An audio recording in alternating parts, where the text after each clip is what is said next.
Rich Dad, Poor Dad. Written by Robert Kiyosaki with Sharon Lechter, CPA. And read by Stephen Hoy. Featuring an introduction by Robert Kiyosaki.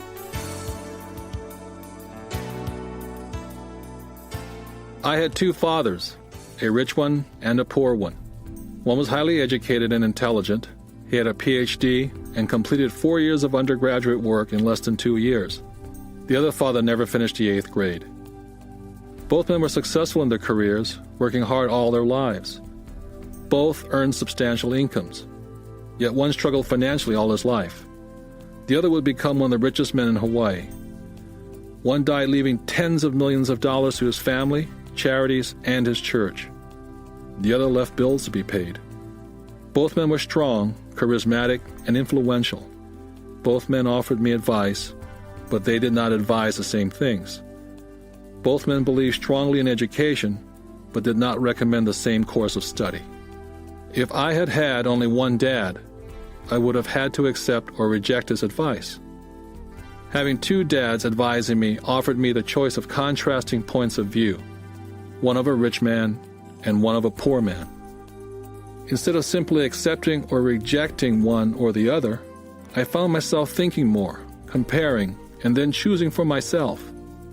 The problem was, the rich man was not rich yet, and the poor man not yet poor. Both were just starting out in their careers, and both were struggling with money and families. But they had very different points of view about the subject of money. For example, one dad would say, "The love of money is the root of all evil." The other, "The lack of money is the root of all evil." As a young boy, having two strong fathers, both influencing me, was difficult. I wanted to be a good son and listen, but the two fathers did not say the same things. The contrast in their points of view, particularly where money was concerned, was so extreme that I grew curious and intrigued. I began to start thinking for long periods of time about what each was saying. Much of my private time was spent reflecting, asking myself questions such as, "Why does he say that?" and then asking the same question of the other dad's statement. It would have been much easier to simply say, "Yeah, he's right, I agree with that," or to simply reject the point of view by saying, "The old man doesn't know what he's talking about." Instead, having two dads whom I love forced me to think and ultimately choose a way of thinking for myself. As a process, choosing to think for myself turned out to be much more valuable in the long run, rather than simply accepting or rejecting a single point of view. One of the reasons the rich get richer, the poor get poorer, and the middle class struggles in debt is because the subject of money is taught at home, not in school. Most of us learn about money from our parents. So what can a poor parent tell their child about money? They simply say, "Stay in school and study hard." The child may graduate with excellent grades, but with a poor person's financial programming and mindset. It was learned while the child was young. Money is not taught in schools. Schools focus on scholastic and professional skills, but not financial skills. This explains how smart bankers, doctors, and accountants who earned excellent grades in school may still struggle financially all their lives. Our staggering national debt is due in large part to highly educated politicians and government officials making financial decisions with little or no training on the subject of money. I often look ahead to the new millennium and wonder what will happen when we have millions of people who will need financial and medical assistance. They will be dependent upon their families or the government for financial support.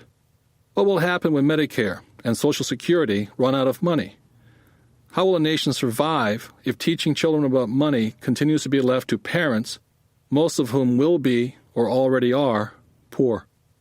Because I had two influential fathers, I learned from both of them.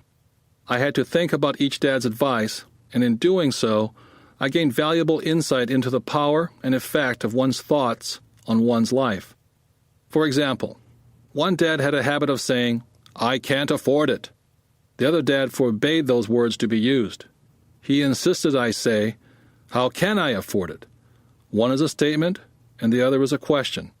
One lets you off the hook, and the other forces you to think. My soon-to-be-rich dad would explain that by automatically saying the words, "I can't afford it," your brain stops working. By asking the question, "How can I afford it?" your brain is put to work. He did not mean buy everything you wanted. He was fanatical about exercising your mind, the most powerful computer in the world. My brain gets stronger every day because I exercise it. The stronger it gets, the more money I can make. He believed that automatically saying, "I can't afford it," was a sign of mental laziness. Although both dads worked hard, I noticed that one dad had a habit of putting his brain to sleep when it came to money matters, and the other had a habit of exercising his brain. The long-term result was that one dad grew stronger financially and the other grew weaker. It is not much different from a person who goes to the gym to exercise on a regular basis versus someone who sits on the couch watching television. Proper physical exercise increases your chances for health, and proper mental exercise increases your chances for wealth. Laziness decreases both health and wealth. My two dads had opposing attitudes in thought. One dad thought that the rich should pay more in taxes and take care of those less fortunate. The other said, taxes punish those who produce and reward those who don't produce. One dad recommended, study hard so you can find a good company to work for. The other recommended, study hard so you can find a good company to buy. One dad said, the reason I'm not rich is because I have you kids. The other said, the reason I must be rich is because I have you kids. One dad encouraged talking about money and business at the dinner table. The other forbade the subject of money to be discussed over a meal. One said, when it comes to money, play it safe and don't take risks. The other said, learn to manage risk. One believed, our home is our largest investment and our greatest asset. The other believed, my house is a liability, and if your house is your largest investment, you're in trouble. Both dads paid their bills on time, yet one paid his bills first, while the other paid his bills last. Being a product of two strong dads allowed me the luxury of observing the effects different thoughts have on one's life. I noticed that people really do shape their life through their thoughts. For example, my poor dad always said, I'll never be rich, and that prophecy became reality. My rich dad, on the other hand, always referred to himself as rich. He would say things like, I'm a rich man, and rich people don't do this. Even when he was flat broke, after a major financial setback, he continued to refer to himself as a rich man. He would cover himself by saying, there is a difference between being poor and being broke. Broke is temporary, and poor is eternal. My poor dad would also say, I'm not interested in money, or money doesn't matter. My rich dad always said, money is power. The power of our thoughts may never be measured or appreciated, but it became obvious to me as a young boy to be aware of my thoughts and how I expressed myself. I noticed that my poor dad was poor not because of the amount of money he earned, which was significant, but because of his thoughts and his actions. As a young boy, having two fathers, I became acutely aware of being careful which thoughts I chose to adopt as my own. Whom should I listen to? My rich dad or my poor dad? Although both men had tremendous respect for education and learning, they disagreed in what they thought was important to learn. One wanted me to study hard, earn a degree, and get a good job to work for money. He wanted me to study to become a professional, an attorney, or an accountant, or to go to business school for my MBA. The other encouraged me to study to be rich, to understand how money works, and learn how to have it work for me. I don't work for money, were the words he would repeat over and over. Money works for me. At the age of 9, I decided to listen to and learn from my rich dad about money. In doing so, I chose not to listen to my poor dad, even though he was the one with all the college degrees. Once I made up my mind whom to listen to, my education about money began. My rich dad taught me over a period of 30 years, until I was age 39. He stopped once he realized that I knew and fully understood what he had been trying to drum into my often thick skull. Money is one form of power, but what is more powerful is financial education. Money comes and goes. But if you have the education about how money works, you gain power over it and can begin building wealth. The reason positive thinking alone does not work is because most people went to school and never learned how money works, so they spend their lives working for money. Because I was only 9 years old when I started, the lessons my rich dad taught me were simple. And when it was all said and done, there are only 6 main lessons repeated over 30 years. This book is about those 6 lessons, put as simply as possible as my rich dad put forth those lessons to me. The lessons are not meant to be answers, but guideposts. Guideposts that will assist you and your children to grow wealthier, no matter what happens in a world of increasing change and uncertainty. Dad, can you tell me how to get rich? My dad put down the evening paper. Why do you want to get rich, son? Because today Jimmy's mom drove up in their new Cadillac and they were going to their beach house for the weekend. He took 3 of his friends, but Mike and I weren't invited. They told us we weren't invited because we were poor kids. They did? My dad asked incredulously. Yeah, they did, I replied in a hurt tone. My dad silently shook his head, pushed his glasses up the bridge of his nose, and went back to reading his paper. I stood waiting for an answer. The year was 1956. I was 9 years old. By some twist of fate, I attended the same public school where the rich people sent their kids. We were primarily a sugar plantation town. The managers of the plantation and the other affluent people of the town, such as doctors, business owners, and bankers, sent their children to this school, grades 1 to 6. After grade 6, their children were generally sent off to private schools. Because my family lived on one side of the street, I went to this school. Had I lived on the other side of the street, I would have gone to a different school with kids from families more like mine. After grade 6, these kids and I would go on to the public intermediate and high school. There was no private school for them or for me. My dad finally put down the paper. Well, son, he began slowly, if you want to be rich, you have to learn to make money. How do I make money? I asked. Well, use your head, son, he said, smiling. Which really meant, that's all I'm going to tell you, or, I don't know the answer, so don't embarrass me. The next morning, I told my best friend Mike what my dad had said. As best I could tell, Mike and I were the only poor kids in this school.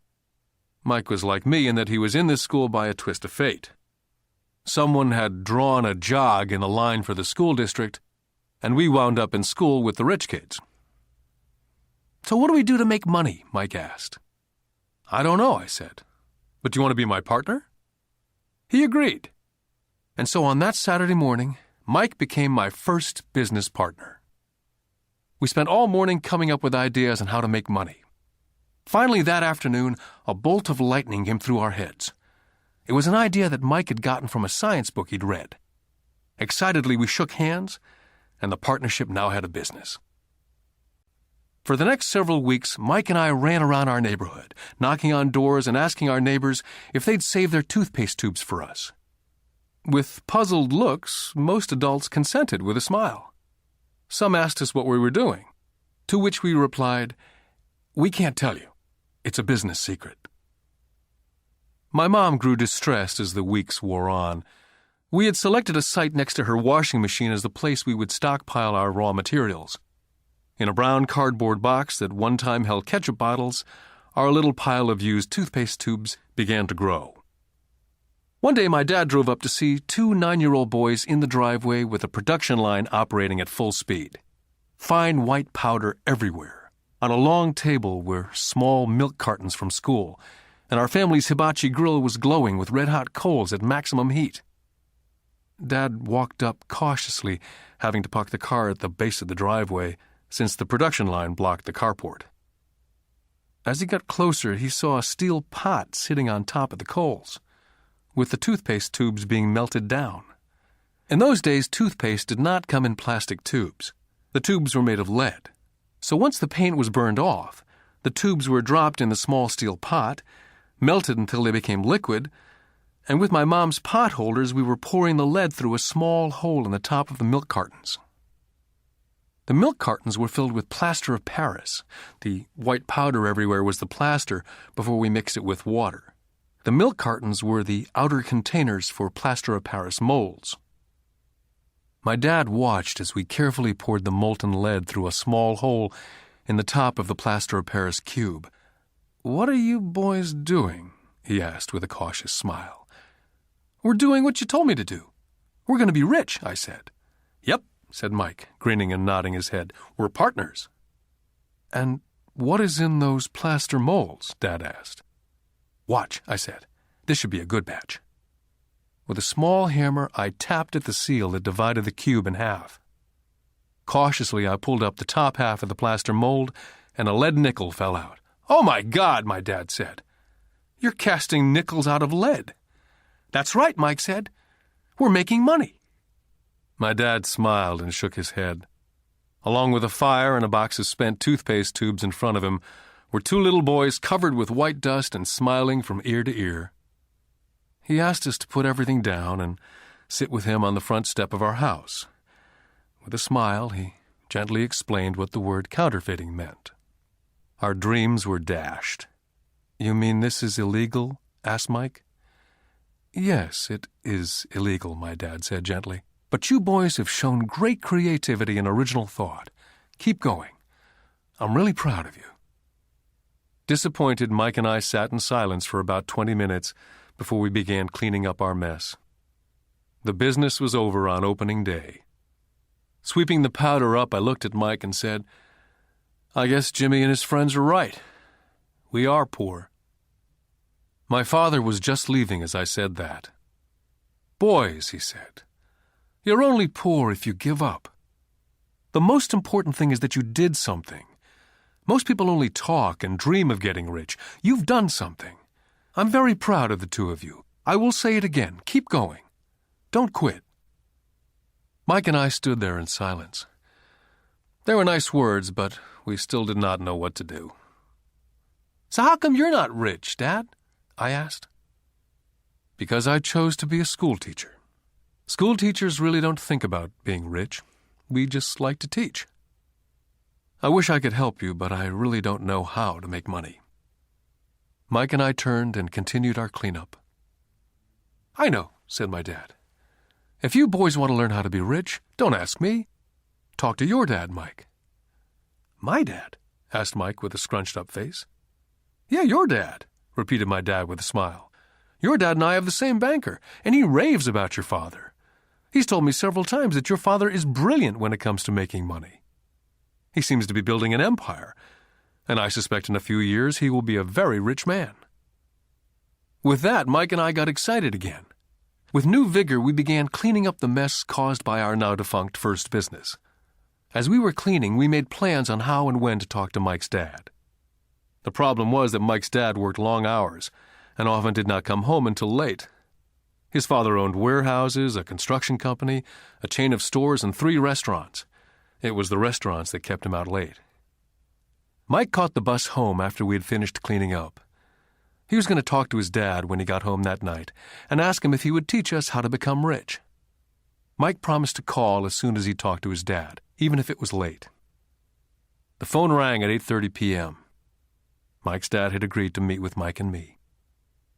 At 7:30 Saturday morning, I caught the bus to the poor side of town. Michael and I met with his dad that morning at 8 o'clock. He was already busy and had been at work for more than an hour. His construction supervisor was just leaving in his pickup truck as I walked up to his simple, small, and tidy home. Mike met me at the door. "Dad's on the phone, and he said to wait on the back porch," Mike said as he opened the door. The old wooden floor creaked as I stepped across the threshold of this aging house. There was a cheap mat just inside the door. That mat was there to hide the years of wear from countless footsteps that the floor had supported. Although clean, it needed to be replaced. I felt claustrophobic as I entered the narrow living room, which was filled with old, musty, overstuffed furniture that today would be collector's items. Sitting on the couch were 2 women, a little older than my mom. Across from the women sat a man in workman's clothes. They smiled as Mike and I walked past them, heading for the kitchen, which led to the porch that overlooked the backyard. I smiled back shyly. Who are those people? I asked. Oh, they work for my dad. The older man runs his warehouses, and the women are the managers of the restaurants. And you saw the construction supervisor who's working on a road project about 50 miles from here. His other supervisor, who's building a tract of houses, had already left before you got here. Does this go on all the time? I asked. Not always, but quite often, said Mike, smiling as he pulled up a chair to sit down next to me. I asked him if he'd teach us to make money, Mike said. Oh? And what did he say to that? I asked with cautious curiosity. Well, he had a funny look on his face at first, and then he said he would make us an offer. Oh, I said, rocking my chair back against the wall. I sat there perched on two rear legs of the chair. Mike did the same thing. Suddenly, Mike's dad burst through the rickety screen door and onto the porch. Mike and I jumped to our feet, not out of respect, but because we were startled. Ready, boys? Mike's dad asked as he pulled up a chair to sit down with us. We nodded our heads as we pulled our chairs away from the wall to sit in front of him. He was a big man, about 6 feet tall and 200 pounds. Mike says that you want to learn how to make money. Is that correct, Robert? I nodded my head quickly, but with a little intimidation. He had a lot of power behind his words and smile. Okay, here's my offer. I'll teach you, but I won't do it classroom style. You work for me, and I'll teach you. You don't work for me, I don't teach you. I can teach you faster if you work, and I'm wasting my time if you just want to sit and listen like you do in school. That's my offer. Take it or leave it. May I ask a question first? I asked. Nope, take it or leave it. I've got too much work to do to waste my time. If you can't make up your mind decisively, then you'll never learn to make money anyway. Take it, I said. Take it, said Mike. Good, said Mike's dad. Mrs. Martin will be by in 10 minutes. After I'm through with her, you ride with her to my superette, and you can begin working. I'll pay you 10 cents an hour, and you will work for 3 hours every Saturday. But I have a softball game today, I said. Mike's dad lowered his voice to a stern tone. Take it or leave it, he said. I'll take it, I replied, choosing to work and learn instead of playing softball. By 9 a.m. on a beautiful Saturday morning, Mike and I were working for Mrs. Martin. She was a kind and patient woman. She always said that Mike and I reminded her of her 2 sons who were grown and gone. Although kind, she believed in hard work, and she kept us working. She was a taskmaster. We spent 3 hours taking canned goods off the shelves, and with a feather duster, brushing each can to get the dust off, and then restacking them neatly. It was excruciatingly boring work. For 3 weeks, Mike and I reported to Mrs. Martin and worked our 3 hours. By noon, our work was over, and she dropped 3 little dimes in each of our hands. Now, even at the age of 9 in the mid-50s, 30 cents was not too exciting. Comic books cost 10 cents back then, so I usually spent my money on comic books and went home. By Wednesday of the 4th week, I was ready to quit. I had agreed to work only because I wanted to learn to make money from Mike's dad. And now I was a slave for 10 cents an hour. On top of that, I had not seen Mike's dad since that first Saturday. I'm quitting, I told Mike at lunchtime. The school lunch was miserable. School was boring, and now I didn't even have my Saturdays to look forward to. But it was the 30 cents that really got to me. Mike smiled. Dad said this would happen. He said to meet with him when you were ready to quit. What? I said indignantly. He's been waiting for me to get fed up? Sort of, Mike said. Dad's kind of different. He teaches differently from your dad. Your mom and dad lecture a lot. My dad is quiet and a man of few words. You just wait till this Saturday. I'll tell him you're ready. You mean I've been set up? No, not really, but maybe. Dad will explain on Saturday. I was ready to face him, and I was prepared. Even my real dad was angry with him. My real dad, the one I call the poor one, thought that my rich dad was violating child labor laws and should be investigated.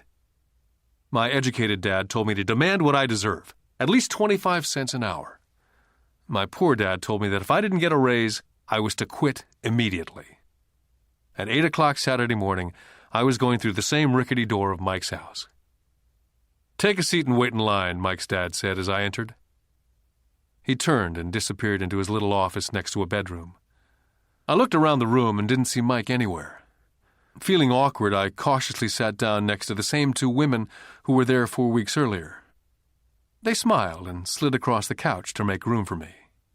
45 minutes went by and I was steaming.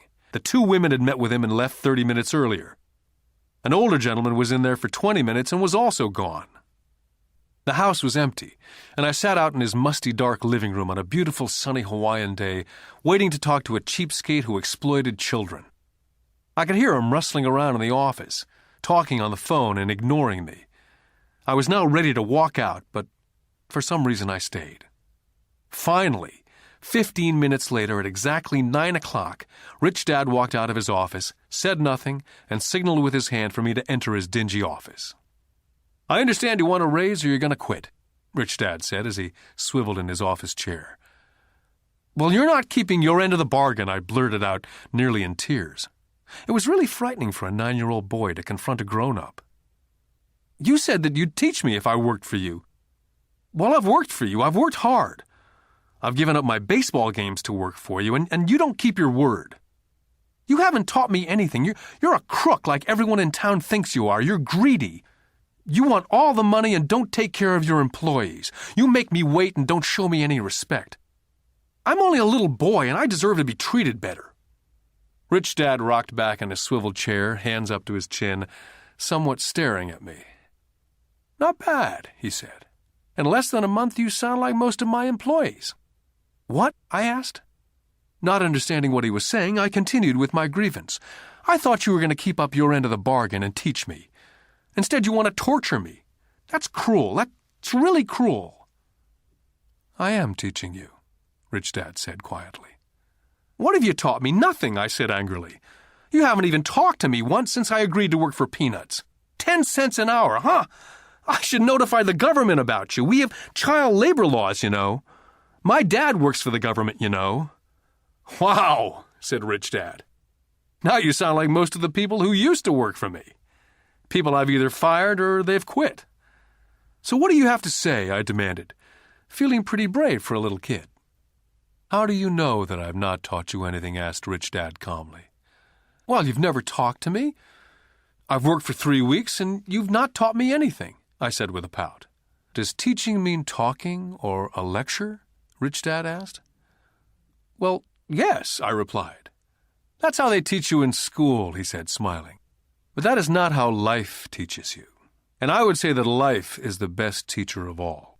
Most of the time, life does not talk to you, just sort of pushes you around. Each push is life saying, 'Wake up. There's something I want you to learn.'" I had no idea what he was talking about. Life pushes all of us around. Some give up, others fight. A few learn the lesson and move on. They welcome life pushing them around. To these few people, it means they need and want to learn something. They learn and move on.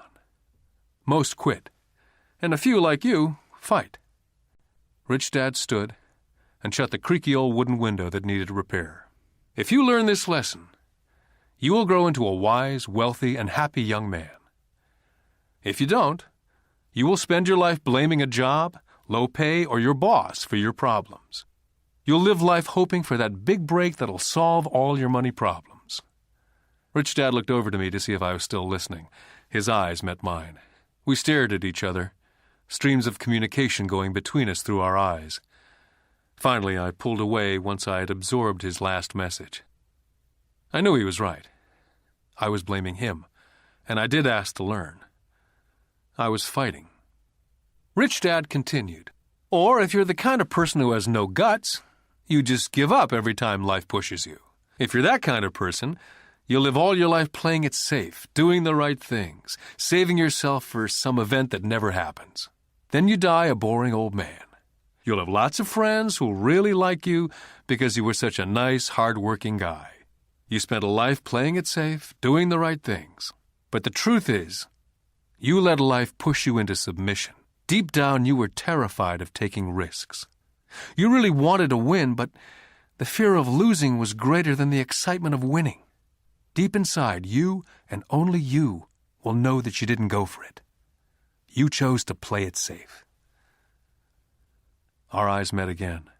For 10 seconds we looked at each other, only pulling away once the message was received. "You've been pushing me around?" I asked. "Some people might say that," smiled Rich Dad. "I would say that I just gave you a taste of life." "What taste of life?" I asked, still angry but now curious. "You boys are the first people that have ever asked me to teach them how to make money. I have more than 150 employees, and not one of them has asked me what I know about money. They ask me for a job and a paycheck, but never to teach them about money. So most will spend the best years of their lives working for money, not really understanding what it is they're working for." I sat there listening intently. "So when Mike told me about you wanting to learn how to make money, I decided to design a course that was close to real life. Now, I could talk till I was blue in the face, but you wouldn't hear a thing. So I decided to let life push you around a bit so you could hear me. That's why I only paid you 10 cents. "So what is the lesson I learned from working for only 10 cents an hour?" I asked. "That you're cheap and exploit your workers?" Rich Dad laughed heartily. "You'd best change your point of view. Stop blaming me, thinking I'm the problem. If you think I'm the problem, then you have to change me. If you realize that you're the problem, then you can change yourself, learn something, and grow wiser." "But you only pay me 10 cents. "So what are you learning?" Rich Dad asked, smiling. "That you're cheap," I said with a sly grin. "See, you think I'm the problem," said Rich Dad. "But you are. Well, keep that attitude and you learn nothing. Keep the attitude that I'm the problem, and what choices do you have?" "Well, if you don't pay me more or show me more respect and teach me, I'll quit." "Well put," Rich Dad said.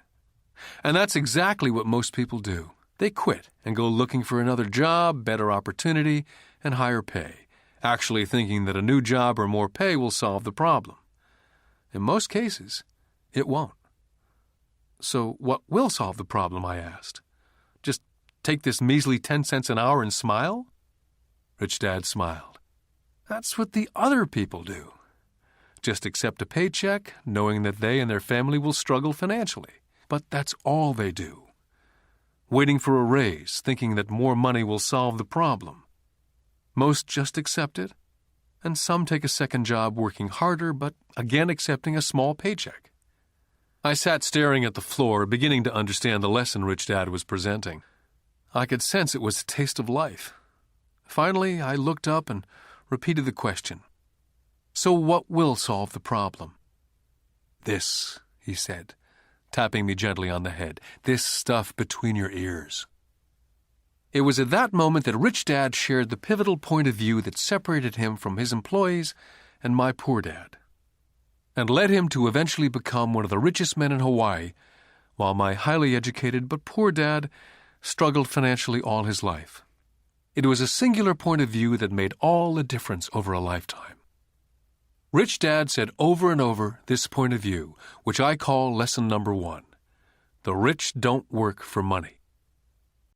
On that bright Saturday morning, I was learning a completely different point of view from what I'd been taught by my poor dad. At the age of 9, I grew aware that both dads wanted me to learn. Both dads encouraged me to study, but not the same things. My highly educated dad recommended that I do what he did. "Son, I want you to study hard, get good grades, so you can find a safe, secure job with a big company, and make sure it has excellent benefits." My rich dad wanted me to learn how money works, so I could make it work for me. These lessons I would learn through life with his guidance, not because of a classroom. My rich dad continued my first lesson. "I'm glad you got angry about working for 10 cents an hour. If you'd not gotten angry, and had gladly accepted it, I would have to tell you that I could not teach you. You see, true learning takes energy, passion, a burning desire. Anger is a big part of that formula, for passion is anger and love combined. When it comes to money, most people want to play it safe and feel secure, so passion does not direct them, fear does." "So is that why they'll take a job with low pay?" I asked. "Yes," said Rich Dad. "Some people say I exploit people because they don't pay as much as the sugar plantation or the government. I say people exploit themselves. It's their fear, not mine. But don't you feel you should pay them more? I asked. I don't have to. And besides, more money will not solve the problem. Just look at your dad. He makes a lot of money and he still can't pay his bills. Most people, given more money, only get into more debt. So that's why the 10 cents an hour, I said, smiling. It's a part of the lesson. That's right, smiled Rich Dad. You see, your dad went to school and got an excellent education so he could get a high-paying job, which he did. But he still has money problems because he never learned anything about money at school. On top of that, he believes in working for money. And you don't, I asked? No, not really, said Rich Dad. If you want to learn to work for money, then stay in school. That's a great place to learn to do that. But if you want to learn how to have money work for you, then I will teach you that. But only if you want to learn. Wouldn't everyone want to learn that, I asked?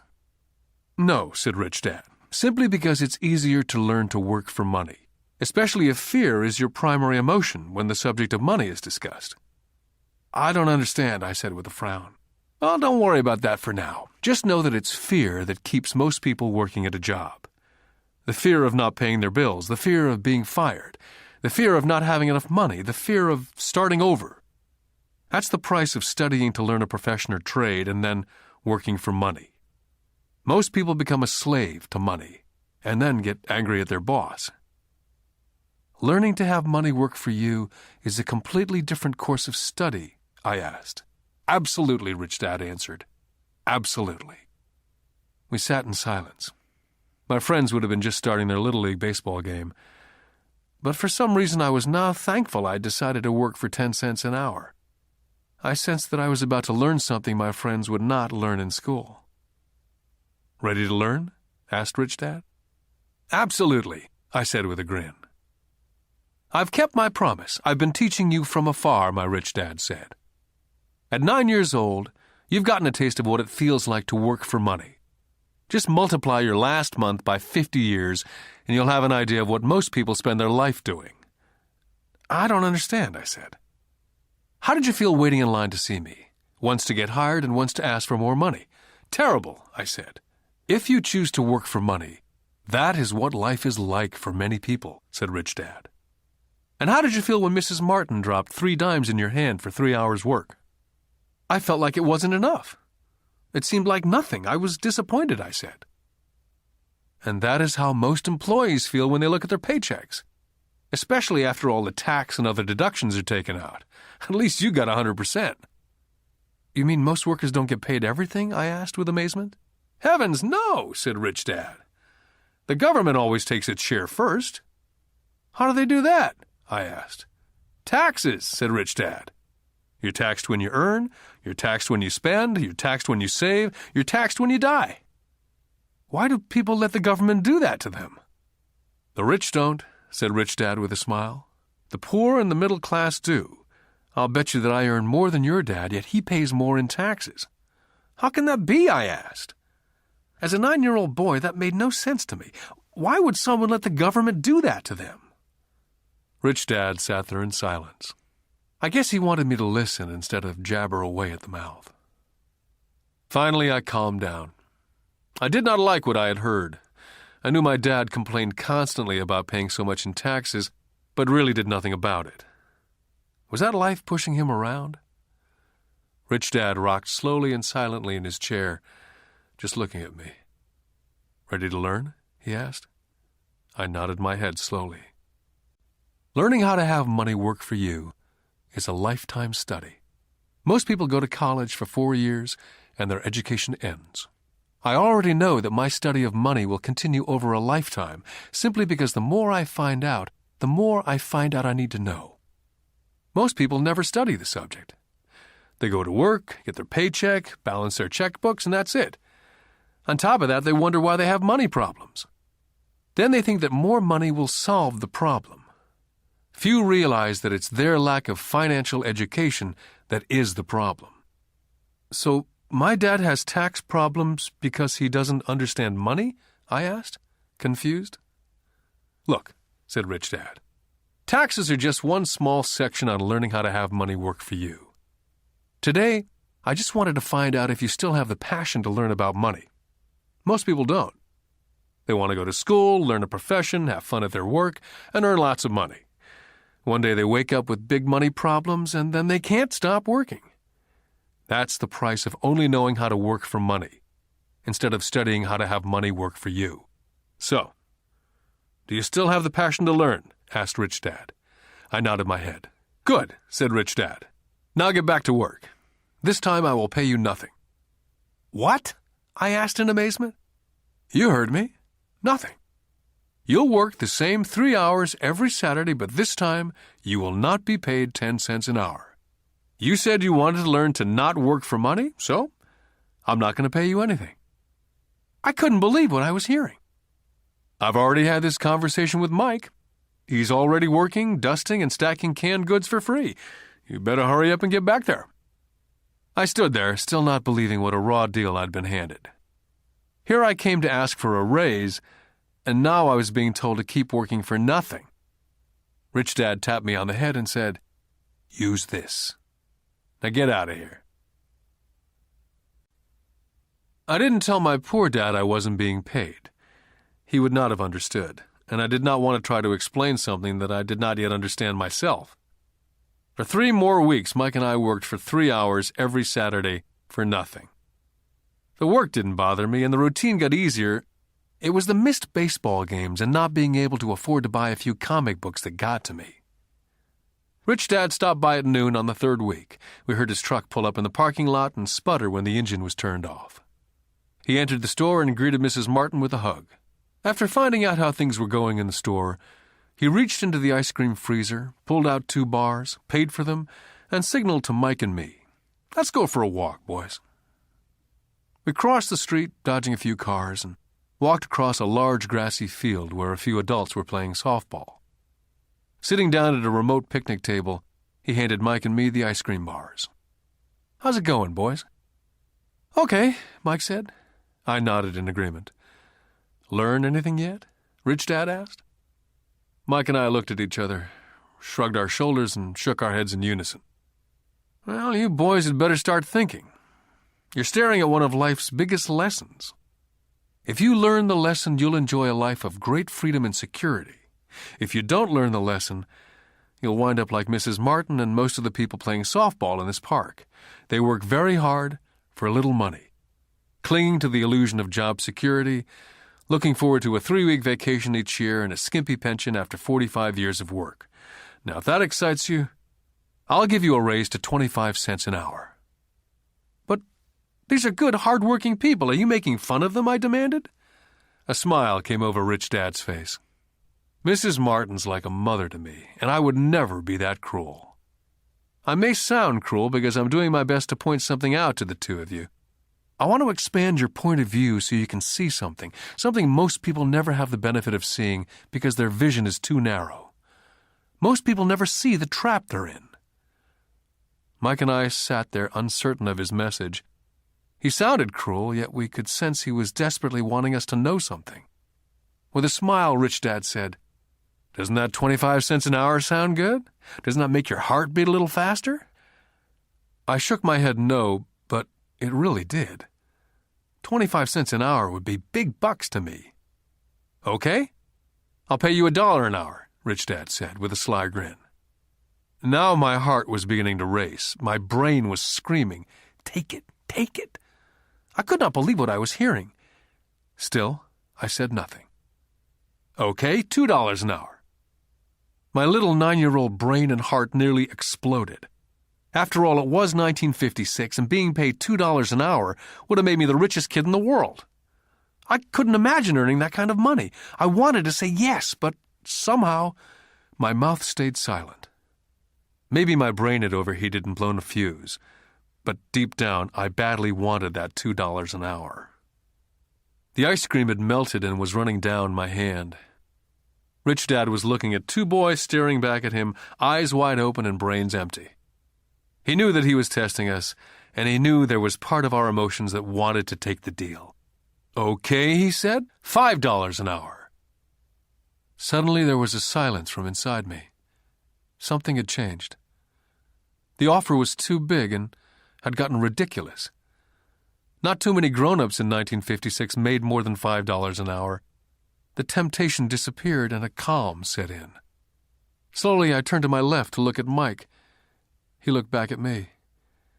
The part of my soul that was weak and needy was silenced. The part of me that had no price took over. There was a calm and a certainty about money that entered my brain and my soul. I knew Mike had gotten to that point also. "Good," Rich Dad said softly. "Most people have a price. And they have a price because of human emotions named fear and greed. First, the fear of being without money motivates us to work hard. And then once we get that paycheck, greed or desire starts us thinking about all the wonderful things money can buy. The pattern is then set."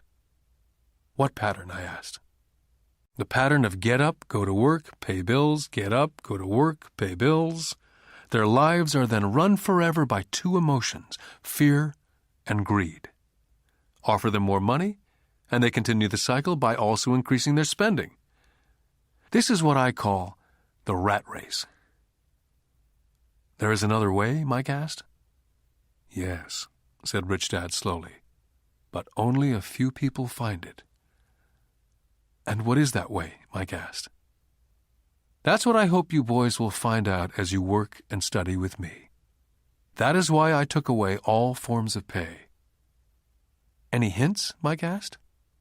"We're kind of tired of working hard, especially for nothing." "Well, the first step is telling the truth," said Rich Dad. "We haven't been lying," I said. "I did not say you were lying. I said to tell the truth," Rich Dad came back. "The truth about what?" I asked. "How you're feeling," Rich Dad said. "You don't have to say it to anyone else, just yourself." "You mean the people in this park, the people who work for you, Mrs. Martin, they don't do that?" I asked. "I doubt it," Rich Dad said. "Instead, they feel the fear of not having money. Instead of confronting the fear, they react instead of think. They react emotionally instead of using their heads," Rich Dad said, tapping us on our heads. "Then they get a few bucks in their hands, and again the emotion of joy and desire and greed take over. And again they react instead of think." "So their emotions do their thinking," Mike said. "That's correct," said Rich Dad. "Money is running their lives, and they refuse to tell the truth about that. Money is in control of their emotions, and hence their souls." Rich Dad sat quietly, letting his words sink in. Realizing we had absorbed as much as possible of what he was talking about, Rich Dad said, "I want you boys to avoid that trap. That is really what I want to teach you. Not just to be rich, because being rich does not solve the problem." "It doesn't?" I asked, surprised. "No, it doesn't. Let me finish with the other emotion, which is desire. Some call it greed, but I prefer desire. It's perfectly normal to desire something better, prettier, more fun or exciting. So people also work for money because of desire. They desire money for the joy they think it can buy. But the joy that money brings is often short-lived, and they soon need more money for more joy, more pleasure, more comfort, more security. So they keep working, thinking money will soothe their souls that are troubled by fear and desire, but money cannot do that." "Even for rich people?" Mike asked. "Rich people included," said Rich Dad. "In fact, the reason many rich people are rich is not because of desire, but because of fear. They actually think that money can eliminate that fear of not having money, of being poor. So they amass tons of it only to find out that the fear gets worse. They now fear losing it. I have friends who keep on working even though they have plenty.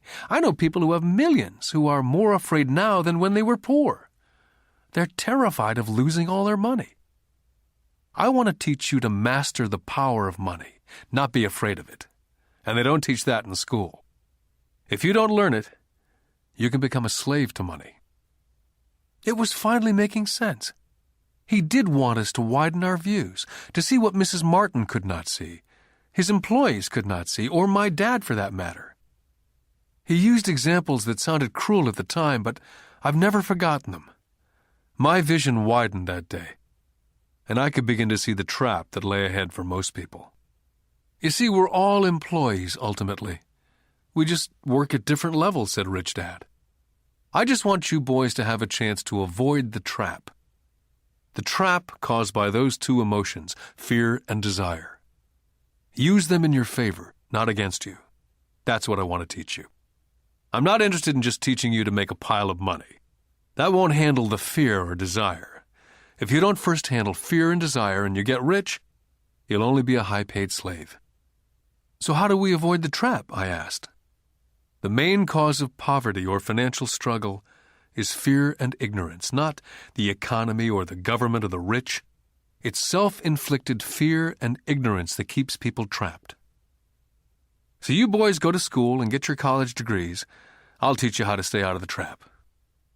The pieces of the puzzle were appearing. My highly educated dad had a great education and a great career, but school never told him how to handle money or his fears. It became clear that I could learn different and important things from two fathers. So you've been talking about the fear of not having money. How does the desire of money affect our thinking? Mike asked. How did you feel when I tempted you with a pay raise? Did you notice your desires rising? We nodded our heads. By not giving in to your emotions, you were able to delay your reactions and think. That's most important. We will always have emotions of fear and greed. From here on in, it's most important for you to use those emotions to your advantage and for the long term, and not simply let your emotions run you by controlling your thinking. Most people use fear and greed against themselves. That's the start of ignorance. Most people live their lives chasing paychecks, pay raises, and job security because of the emotions of desire and fear, not really questioning where those emotion-driven thoughts are leading them. It's just like the picture of a donkey dragging a cart with its owner dangling a carrot just in front of the donkey's nose. The donkey's owner may be going where he wants to go, but the donkey is chasing an illusion. Tomorrow there will only be another carrot for the donkey. You mean the moment I began to picture a new baseball glove, candy or toys that's like a carrot to a donkey, Mike asked? Yeah. And as you get older, your toys get more expensive. New car, boat, and a big house to impress your friends, said Rich Dad with a smile. Fear pushes you out the door, and desire calls to you, enticing you toward the rocks. That's the trap. So what's the answer? Mike asked. What intensifies fear and desire is ignorance. That's why rich people with lots of money often have more fear the richer they get. Money is the carrot, the illusion. Rich Dad went on to explain that a human's life is a struggle between ignorance and illumination.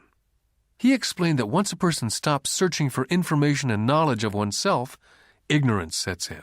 That struggle is a moment-to-moment decision to learn to open or close one's mind.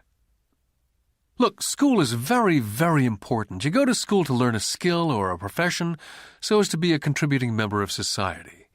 Every culture needs teachers, doctors, mechanics, artists, cooks, business people, police officers, firefighters, soldiers. Schools train them so our culture can thrive and flourish, said Rich Dad. Unfortunately for many people, school is the end, not the beginning. What does ignorance have to do with greed and fear, I asked. Because it's ignorance about money that causes so much greed and so much fear, said Rich Dad. Let me give you some examples. A doctor wanting more money to better provide for his family raises his fees. By raising his fees, it makes healthcare more expensive for everyone. Now, it hurts the poor people the most, so poor people have worse health than those with money. Because the doctors raise their rates, the attorneys raise their rates. Because the attorneys' rates have gone up, school teachers want a raise, which raises our taxes, and on and on and on. Soon there will be such a horrifying gap between the rich and the poor that chaos will break out, and another great civilization will collapse. Great civilizations collapsed when the gap between the haves and the have-nots was too great. America is on the same course, proving once again that history repeats itself, because we do not learn from history. We only memorize historical dates and names, not the lesson. Aren't prices supposed to go up, I asked. Not in an educated society with a well-run government. Prices should actually come down. Of course, that's often only true in theory. Prices go up because of greed and fear caused by ignorance. If schools taught people about money, there would be more money and lower prices. But schools only focus on teaching people to work for money, not how to harness money's power. But don't we have business schools, Mike asked? Aren't you encouraging me to go to business school for my master's degree? Yes, said Rich Dad. But all too often business schools train employees who are sophisticated bean counters. Heaven forbid a bean counter takes over a business. All they do is look at the numbers, fire people, and kill the business. I know because I hire bean counters. All they think about is cutting costs and raising prices, which causes more problems. Bean counting is important. I wish more people knew it, but it too is not the whole picture, added Rich Dad angrily. So is there an answer? Asked Mike. Yes, said Rich Dad. Learn to use your emotions to think, not think with your emotions. When you boys mastered your emotions, first by agreeing to work for free, I knew there was hope. When you again resisted your emotions when I tempted you with more money, you were again learning to think in spite of being emotionally charged. That's the first step. Can you tell the difference between emotions thinking and the head thinking? Mike asked. Oh, yes, I hear it all the time, said Rich Dad. I hear things like, well, everyone has to work, or the rich are crooks, or I'll get another job, I deserve this raise. You can't push me around, or I like this job because it's secure. Instead of, is there something I'm missing here? Which breaks the emotional thought and gives you time to think clearly. I must admit it was a great lesson to be getting, to know when someone was speaking out of emotions or out of clear thought. It was a lesson that served me well for life, especially when I was the one speaking out of reaction and not from clear thought. As we headed back to the store, Rich Dad explained that the rich really did make money. They did not work for it. He went on to explain that when Mike and I were casting 5-cent pieces out of lead, thinking we were making money, we were very close to thinking the way rich people think. The problem was that it was illegal for us to do it. Rich Dad went on to explain that the rich know that money is an illusion, truly like the carrot for the donkey. It's only out of fear and greed that the illusion of money is held together by billions of people thinking that money is real. Money is really made up. It was only because of the illusion of confidence and the ignorance of the masses that the house of cards stood standing. In fact, he said, in many ways the donkey's carrot was more valuable than money. As he climbed into his pickup truck outside of his little convenience store, he said, "Keep working, boys. But the sooner you forget about needing a paycheck, the easier your adult life will be. Keep using your brain. Work for free. And soon your mind will show you ways of making money far beyond what I could ever pay you. You'll begin to see opportunities right in front of you that in the past would have gone unnoticed." Mike and I picked up our things from the store and waved goodbye to Mrs. Martin. We went back to the park, to the same picnic bench, and spent several more hours thinking and talking. We spent the next week at school thinking and talking. For 2 more weeks, we kept thinking and talking and working for free. At the end of the second Saturday, I was again saying goodbye to Mrs. Martin and looking at the comic book stand with a longing gaze. The hard thing about not even getting 30 cents every Saturday was that I didn't have any money to buy comic books. Suddenly, as Mrs. Martin was saying goodbye to Mike and me, I saw something she was doing that I'd never seen her do before. I mean, I'd seen her do it, but I never took notice of it. Mrs. Martin was cutting the front page of the comic book in half. She was keeping the top half of the comic book cover and throwing the rest of the comic book into a large brown cardboard box. When I asked her what she did with the comic books, she said, "I throw them away. I give the top half of the cover back to the comic book distributor for credit when he brings in the new comics. He's coming in an hour." Mike and I waited for an hour. Soon the distributor arrived, and I asked him if we could have the comic books, to which he replied, "You can have them if you work for this store and do not resell them." Our partnership was revived. Mike's mom had a spare room in the basement that no one used. We cleaned it out and began piling hundreds of comic books in that room. Soon our comic book library was open to the public. We hired Mike's younger sister, who loved to study, to be head librarian. She charged each child 10 cents admission to the library, which was open from 2:30 to 4:30 p.m. every day after school. The customers, the children of the neighborhood, could read as many comics as they could in 2 hours. It was a bargain for them, since a comic cost 10 cents each, and they could read 5 or 6 in 2 hours.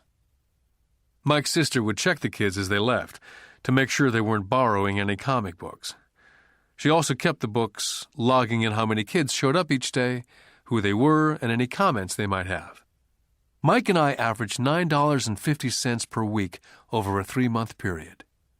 We paid his sister $1 a week and allowed her to read the comics for free, which she rarely did since she was always studying.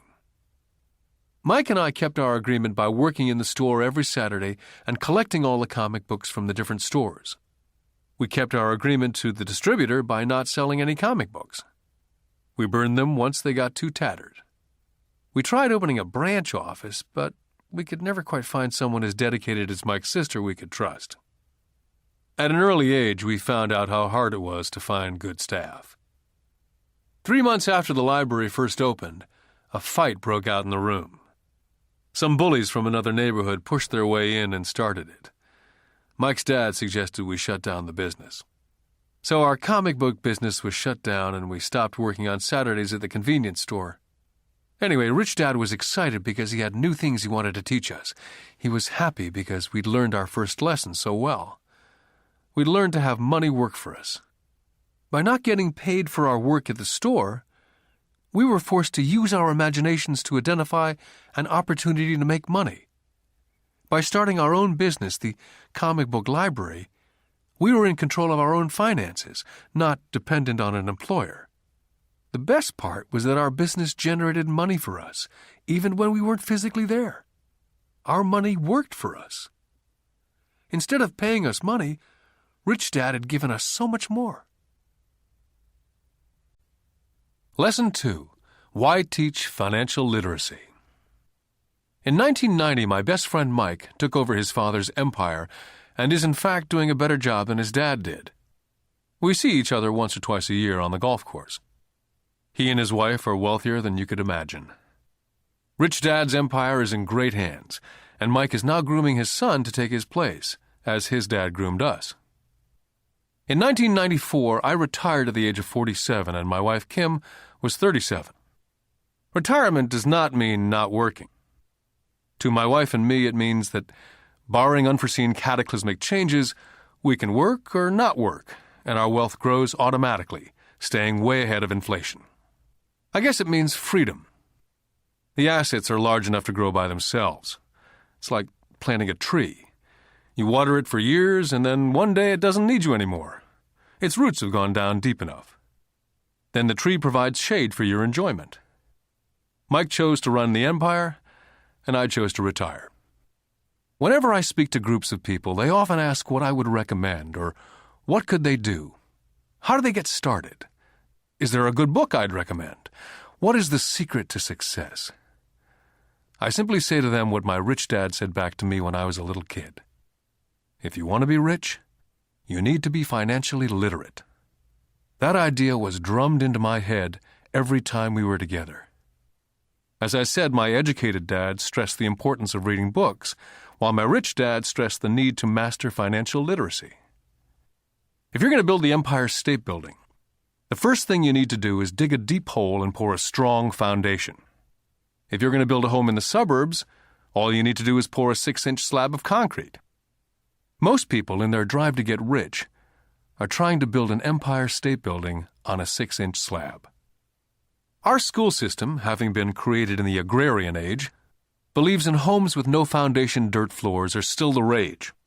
So kids graduate from school with virtually no financial foundation.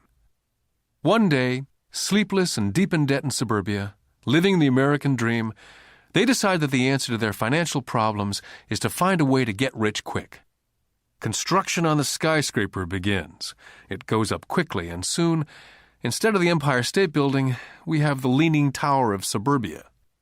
The sleepless nights return. As for Mike and me in our adult years, both of our choices were possible, because we were taught to pour a strong financial foundation when we were just kids. Now, accounting is possibly the most boring subject in the world. It also could be the most confusing. But if you want to be rich, long term, it could be the most important subject. The question is, how do you take a boring and confusing subject and teach it to kids? The answer is, make it simple. My rich dad poured a strong financial foundation for Mike and me. Since we were just kids, he created a simple way to teach us. For years, he only drew pictures and used words. Mike and I understood the simple drawings, the jargon, the movement of money. And then in later years, Rich Dad began adding numbers. Most importantly, you must know the difference between an asset and a liability. And buy assets. If you want to be rich, this is all you need to know. It is rule number 1. It is the only rule. This may sound absurdly simple, but most people have no idea how profound this rule is. Most people struggle financially because they do not know the difference between an asset and a liability. Rich people acquire assets. The poor and middle class acquire liabilities, but they think they are assets. When Rich Dad explained this to Mike and me, we thought he was kidding. Here we were nearly teenagers and waiting for the secret to get rich, and this was his answer. It was so simple that we had to stop for a long time to think about it. If it's that simple, how come everyone's not rich? I asked. Rich Dad smiled, because people do not know the difference between an asset and a liability. I remember asking, how could adults be so silly? If it's that simple, if it's that important, why would everyone not want to find out? It took our rich dad only a few minutes to explain what assets and liabilities were. To teach preteen boys, Rich Dad kept everything simple, using as many pictures as possible, as few words as possible, and no numbers for years. My rich dad simply drew a vertical box with a line through the middle. The top half was for income, and the bottom half was for expenses. Then beneath that box, he drew another box horizontally, which he divided into a left half for assets and a right half for liabilities. The income statement, often called a profit and loss statement, measures income and expenses, money in or money out. The second set of boxes is the balance sheet. It's called that because it's supposed to balance assets against liabilities. That relationship is vital to understand. The primary cause of financial struggle is simply not knowing the difference between an asset and a liability. The cause of the confusion is found in the definition of the two words. If you want a lesson in confusion, simply look up the words asset and liability in the dictionary. So my rich dad simply told two young boys the following. An asset is something that puts money in my pocket. A liability is something that takes money out of my pocket. This is really all you need to know. If you want to be rich, simply spend your life buying assets. If you want to be poor or middle class, spend your life buying liabilities. It's not knowing the difference that causes most of the financial struggle in the real world. My rich dad then drew 3 arrows on his diagram. He explained, the arrow represents the flow of cash, or cash flow. In 80% of most families, the financial story is a story of working hard in an effort to get ahead. It's not because they don't make money, but because they spend their lives buying liabilities instead of assets. The first arrow showed the cash flow pattern of a poor person or a young person still at home. The arrow goes into the income box from a job or salary. It then continues into the expense box. Expenses include taxes, rent, and everyday living expenses. It flows out the expense box and is gone. The second arrow Rich Dad drew represented the cash flow pattern of a middle-class person. The arrow flows from a job into the income box. It then flows into the liabilities box. Most middle-class people acquire many liabilities, such as a mortgage, a car loan, and credit card debt. From the liabilities box, it flows to the expense box, where the monthly payments are made for the liabilities as well as taxes and living expenses. From there, it flows out the expense box and is gone. The third arrow is the pattern of a wealthy person. This arrow simply flows from the asset box into the income box. The cash flow is not generated by a job or salary, but by assets. Remember, assets are things that put money in your pocket. Additionally, the rich have few expenses and liabilities, or if they do, those liabilities are more than covered by their assets. Examples such as these are oversimplified. Everyone has living expenses, the need for food, shelter, and clothing. The diagrams Rich Dad drew show the flow of cash through a poor, middle class, or wealthy person's life. It's the cash flow that tells the story. It's the story of how a person handles their money, what they do after they get the money in their hand. I cringe whenever I hear people ask me how to get rich quicker. Or how do they start? I often hear, I'm in debt, so I need to make more money. But more money will often not solve the problem. In fact, it may actually accelerate the problem. Money often makes obvious our tragic human flaws. Money often puts a spotlight on what we do not know. That's why, all too often, a person who comes into a sudden windfall of cash, let's say an inheritance, a pay raise, or lottery winnings, soon returns to the same financial mess, if not worse than the mess they were in before they received the money. Money only accentuates the cash flow pattern running in your head. If your pattern is to spend everything you get, most likely an increase in cash will just result in an increase in spending. Thus the saying, a fool and his money is one big party.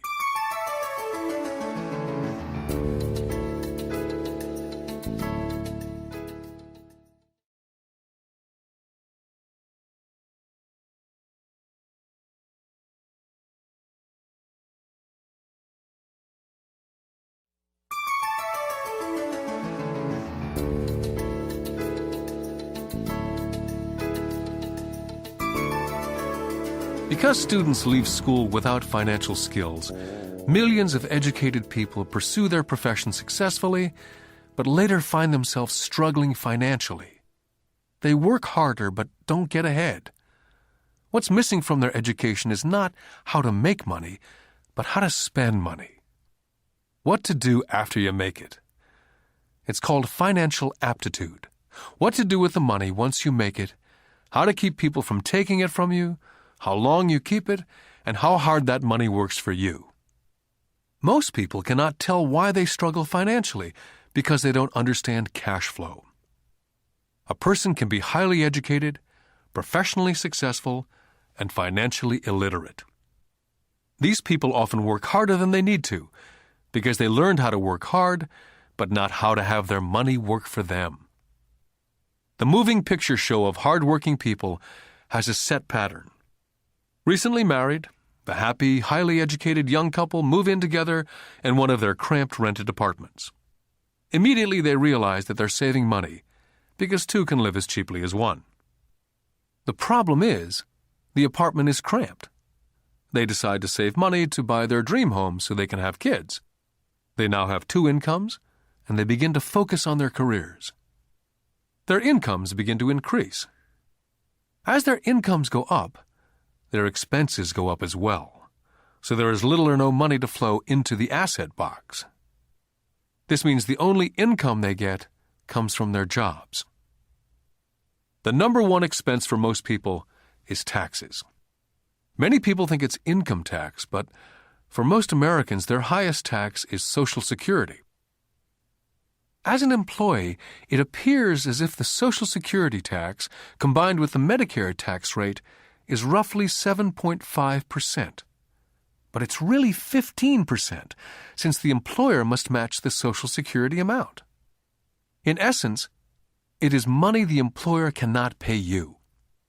On top of that, you still have to pay income tax on the amount deducted from your wages for Social Security tax. Income you never receive because it went directly to Social Security through withholding.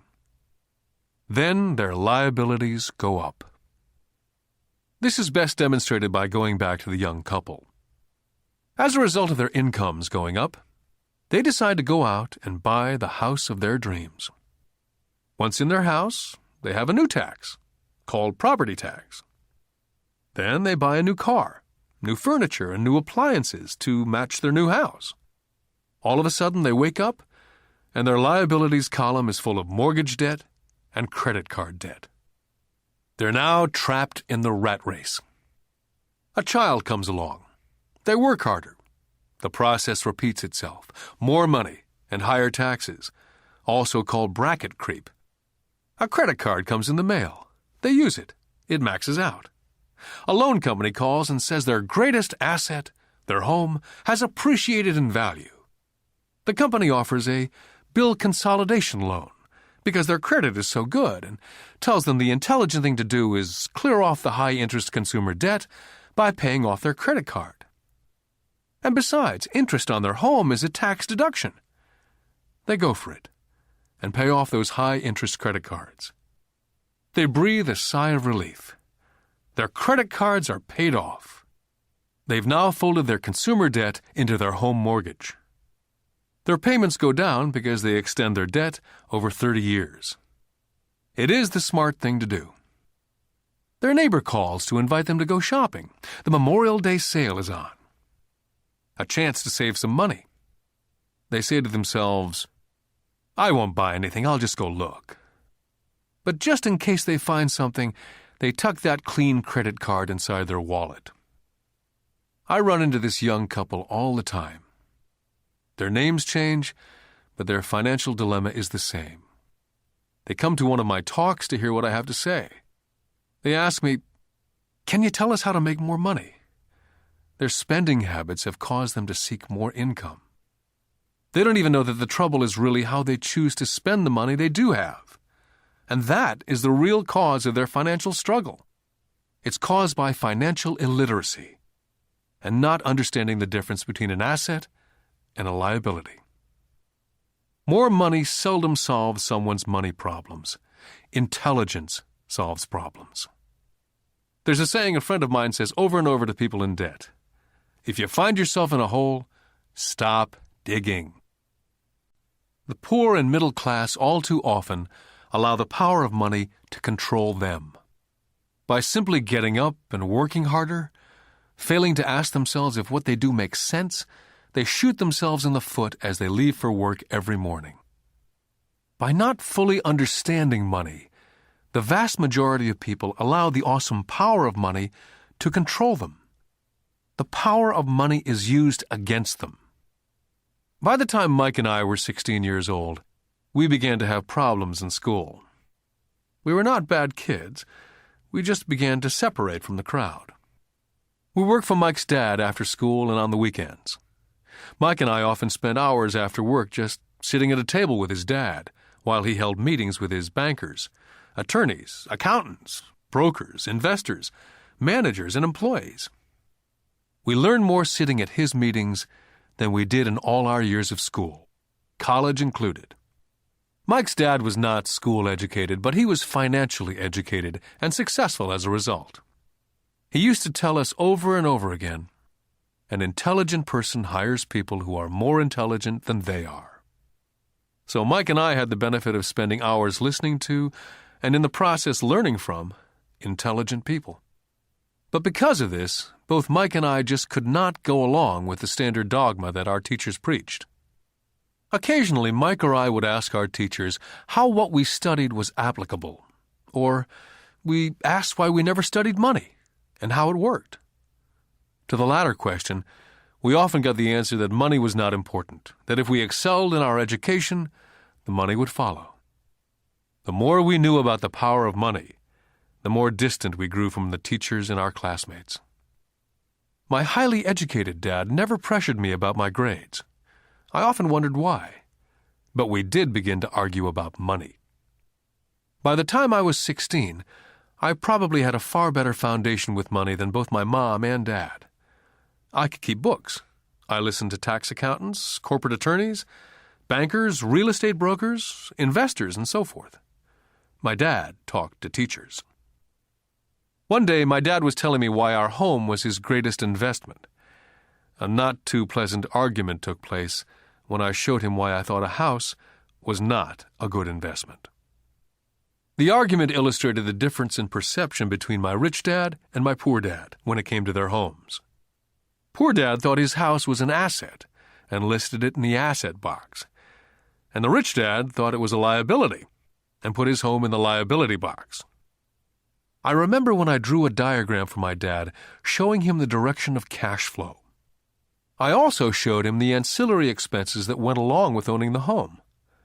A bigger home meant bigger expenses, and the cash flow kept going out through the expense column. Today, I am still challenged on the idea of a house now being an asset.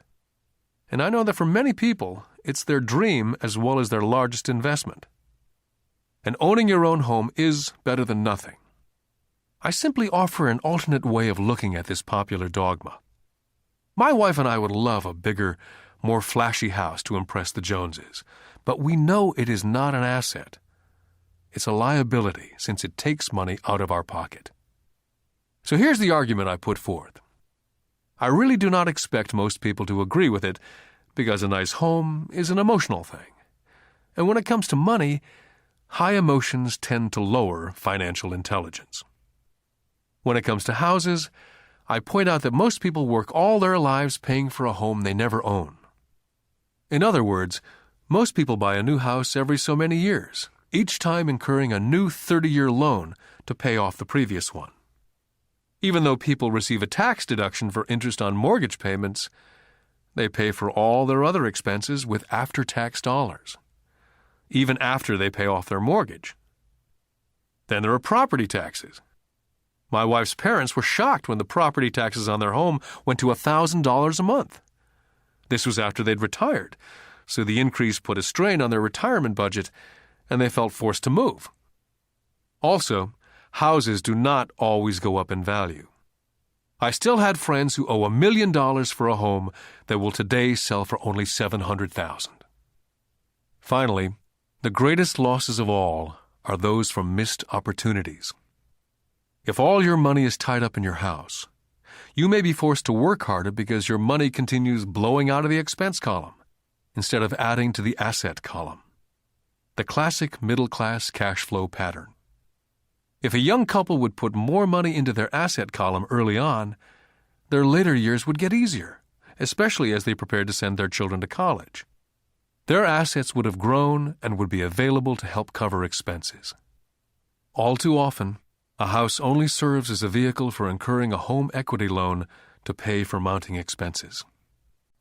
In summary, the end result in making a decision to own a house that is too expensive in lieu of starting an investment portfolio early on impacts an individual in at least the following 3 ways. Number 1, loss of time, during which other assets could have grown in value. Number 2, loss of additional capital, which could have been invested instead of paying for high-maintenance expenses related directly to the home. Number 3, loss of education. Too often, people count their house, savings, and retirement plan as all they have in their asset column. Because they have no money to invest, they simply do not invest. This costs them investment experience. Most never become what the investment world calls a sophisticated investor. And the best investments are usually first sold to sophisticated investors, who then turn around and sell them to the people playing it safe. My educated dad's personal financial statement best demonstrates the life of someone in the rat race. His expenses seem to always keep up with his income, never allowing him to invest in assets. As a result, his liabilities, such as his mortgage and credit card debts, are larger than his assets.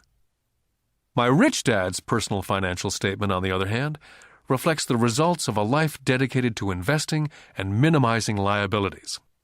His assets greatly exceed his liabilities. A review of my rich dad's financial statement is why the rich get richer. The asset column generates more than enough income to cover expenses, with the balance reinvested into the asset column. The asset column continues to grow, and therefore, the income it produces grows with it. The result being The rich get richer. The middle class finds itself in a constant state of financial struggle. Their primary income is through wages. And as their wages increase, so do their taxes. Their expenses tend to increase in equal increments as their wages increase, hence the phrase, the rat race. They treat their home as their primary asset instead of investing in income-producing assets. Remember, the most important rule is to know the difference between an asset and a liability. Once you understand the difference, concentrate your efforts on only buying income-generating assets. That's the best way to get started on a path to becoming rich. Keep doing that, and your asset column will grow. Focus on keeping liabilities and expenses down. This will make more money available to continue pouring into the asset column. This pattern of treating your home as an investment, and the philosophy that a pay raise means you can buy a larger home or spend more, is the foundation of today's debt-ridden society. This process of increased spending throws families into greater debt and into more financial uncertainty, even though they may be advancing in their jobs and receiving pay raises on a regular basis. This is high-risk living caused by weak financial education. As an employee who's also a homeowner, your working efforts are generally as follows. You work for someone else. Most people, working for a paycheck, are making the owner or the shareholders richer. Your efforts and success will help provide for the owner's success and retirement. Next, you work for the government. The government takes its share from your paycheck before you even see it. By working harder, you simply increase the amount of taxes taken by the government. Most people work from January to May just for the government. And finally, you work for the bank. After taxes, your next largest expense is usually your mortgage and credit card debt. The problem with simply working harder is that each of these three levels takes a greater share of your increased efforts. You need to learn how to have your increased efforts benefit you and your family directly. Once you've decided to concentrate on minding your own business, how do you set your goals? For most people, they must keep their profession and rely on their wages to fund their acquisition of assets. As their assets grow, how do they measure the extent of their success? When does someone realize that they are rich, that they have wealth? As well as having my own definitions for assets and liabilities, I also have my own definition for wealth. Actually, I borrowed it from a man named Buckminster Fuller. Some people call him a quack, and others call him a living genius. Years ago, he got all the architects buzzing because he applied for a patent in 1961 for something called a geodesic dome. But in the application, Fuller also said something about wealth. It was pretty confusing at first, but after reading it for a while, it began to make some sense. Wealth is a person's ability to survive so many number of days forward. Or, if I stopped working today, how long could I survive? Unlike net worth, the difference between your assets and liabilities, which is often filled with a person's expensive junk and opinions of what things are worth, this definition creates the possibility for developing a truly accurate measurement. I could now measure and really know where I was in terms of my goal to become financially independent. Although net worth often includes these non-cash producing assets like stuff you bought that now sits in your garage, wealth measures how much money your money is making, and therefore your financial survivability. Wealth is the measure of the cash flow from the asset column compared with the expense column. Let's use an example. Let's say I have a cash flow from my asset column of $1,000 a month, and I have monthly expenses of $2,000. What's my wealth? Let's go back to Buckminster Fuller's definition. Using his definition, how many days forward can I survive? And let's assume a 30-day month. By that definition, I have enough cash flow for half a month. When I have achieved $2,000 a month cash flow from my assets, then I will be wealthy. I now have income generated from assets each month that fully covers my monthly expenses. If I want to increase my expenses, I first must increase my cash flow from assets to maintain this level of wealth. Take notice that it's at this point that I am no longer dependent on my wages. I have focused on and been successful in building an asset column that's made me financially independent. If I quit my job today, I would be able to cover my monthly expenses with the cash flow from my assets. My next goal would be to have the excess cash flow from my assets reinvested into the asset column. The more money that goes into my asset column, the more my asset column grows. The more my assets grow, the more my cash flow grows. And as long as I keep my expenses less than the cash flow from these assets, I will grow richer, with more and more income from sources other than my physical labor. As this reinvestment continues, I am well on my way to being rich. The actual definition of rich is in the eye of the beholder. You can never be too rich. Just remember this simple observation. The rich buy assets, the poor only have expenses. The middle class buys liabilities they think are assets. So how do I start minding my own business? What's the answer? Listen to the founder of McDonald's. Lesson 3. Mind your own business. In 1974, Ray Kroc, the founder of McDonald's, was asked to speak at the MBA class at the University of Texas at Austin. A dear friend of mine, Keith Cunningham, was a student in that MBA class.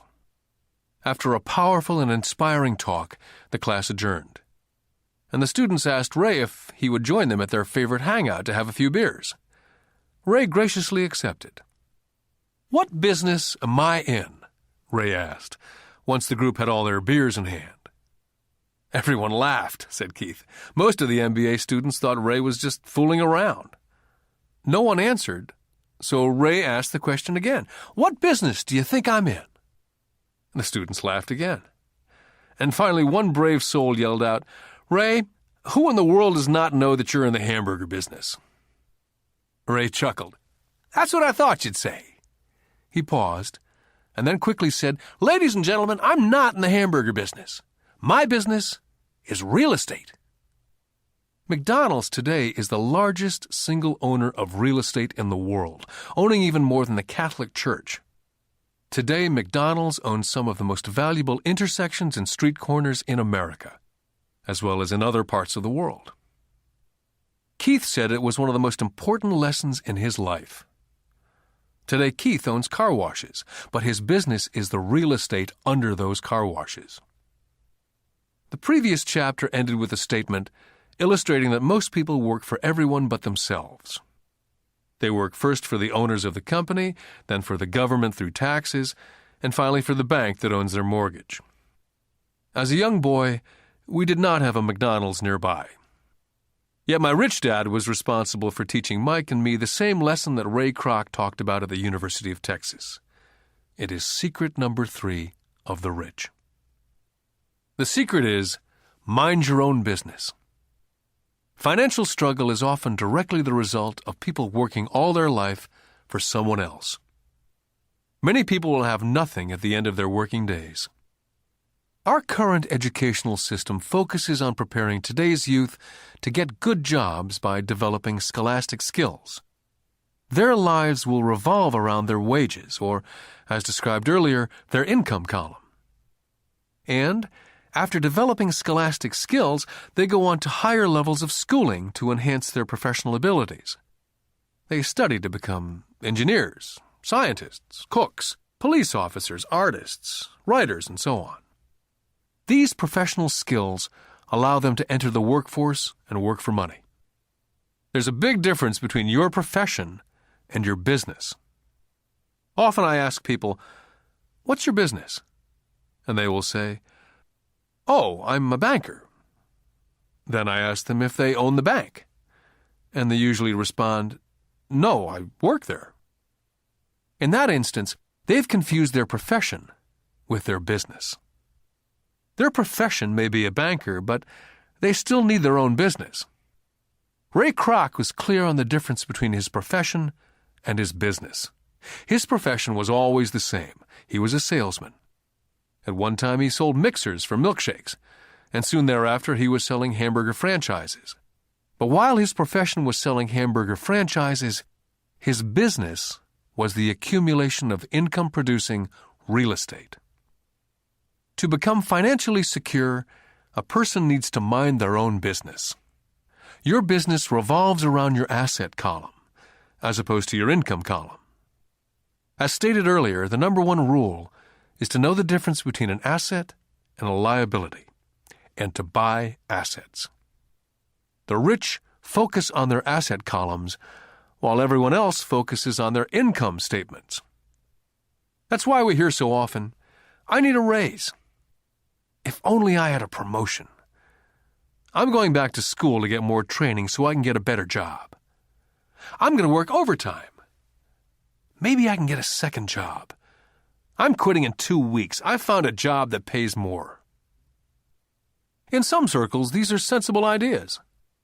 Yet if you listen to Ray Kroc, you're still not minding your own business. These ideas all still focus on the income column, and will only help a person become more financially secure if the additional money is used to purchase income-generating assets.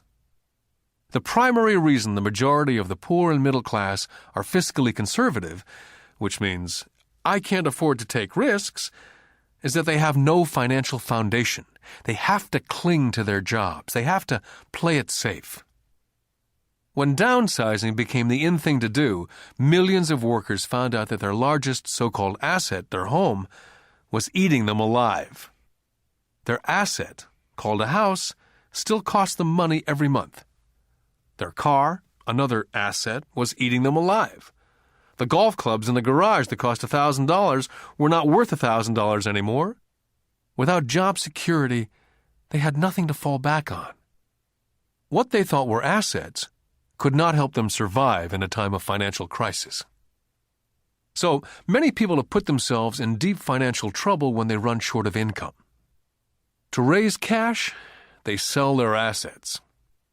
First, their personal assets can generally be sold for only a fraction of the value that's listed in their personal balance sheet. Or, if there's a gain on the sale of the assets, they're taxed on the gain. So again, the government takes its share of the gain, thus reducing the amount available to help them out of debt.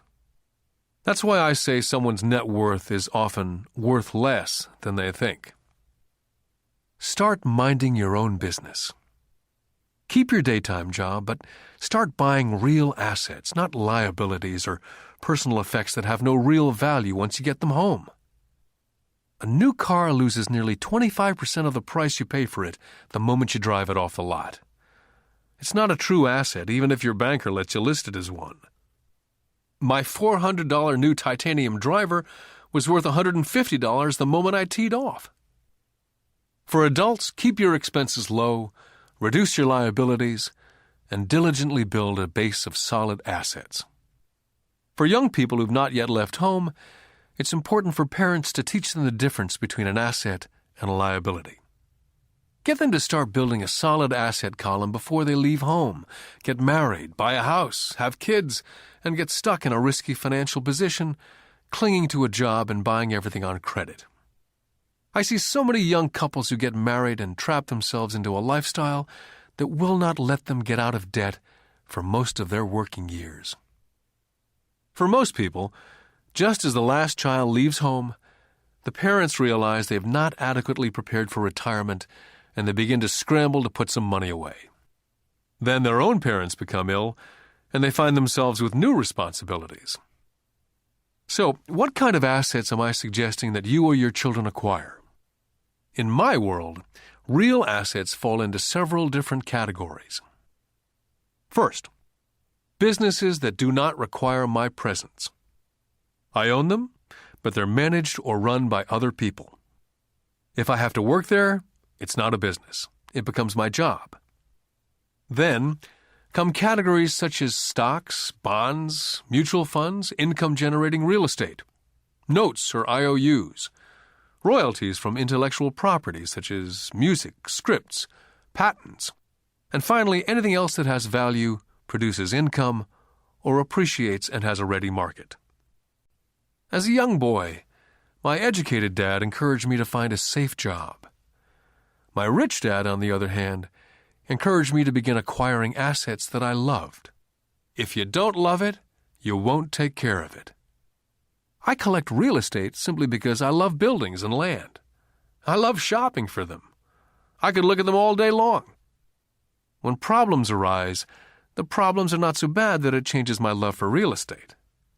For people who hate real estate, they shouldn't buy it.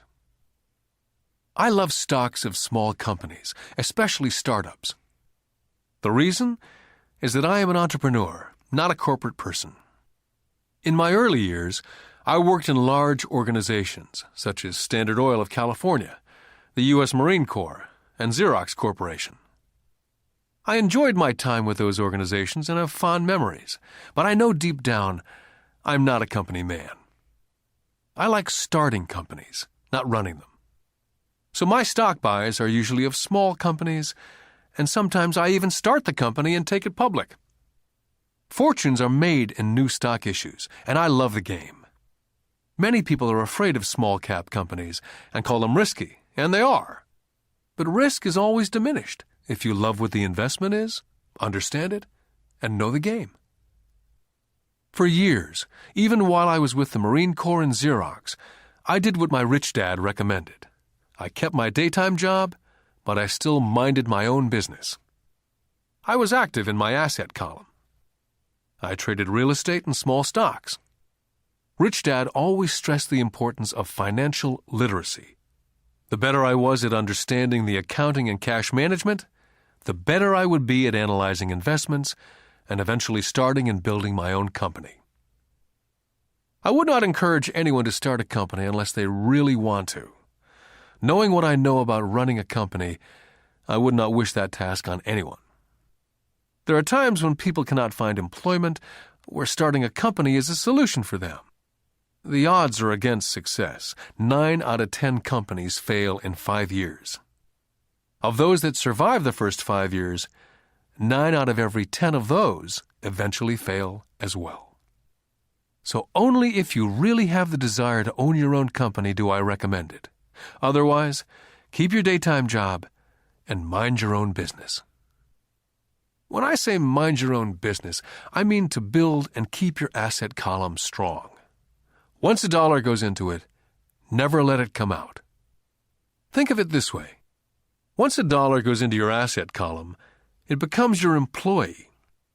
The best thing about money is that it works 24 hours a day and can work for generations.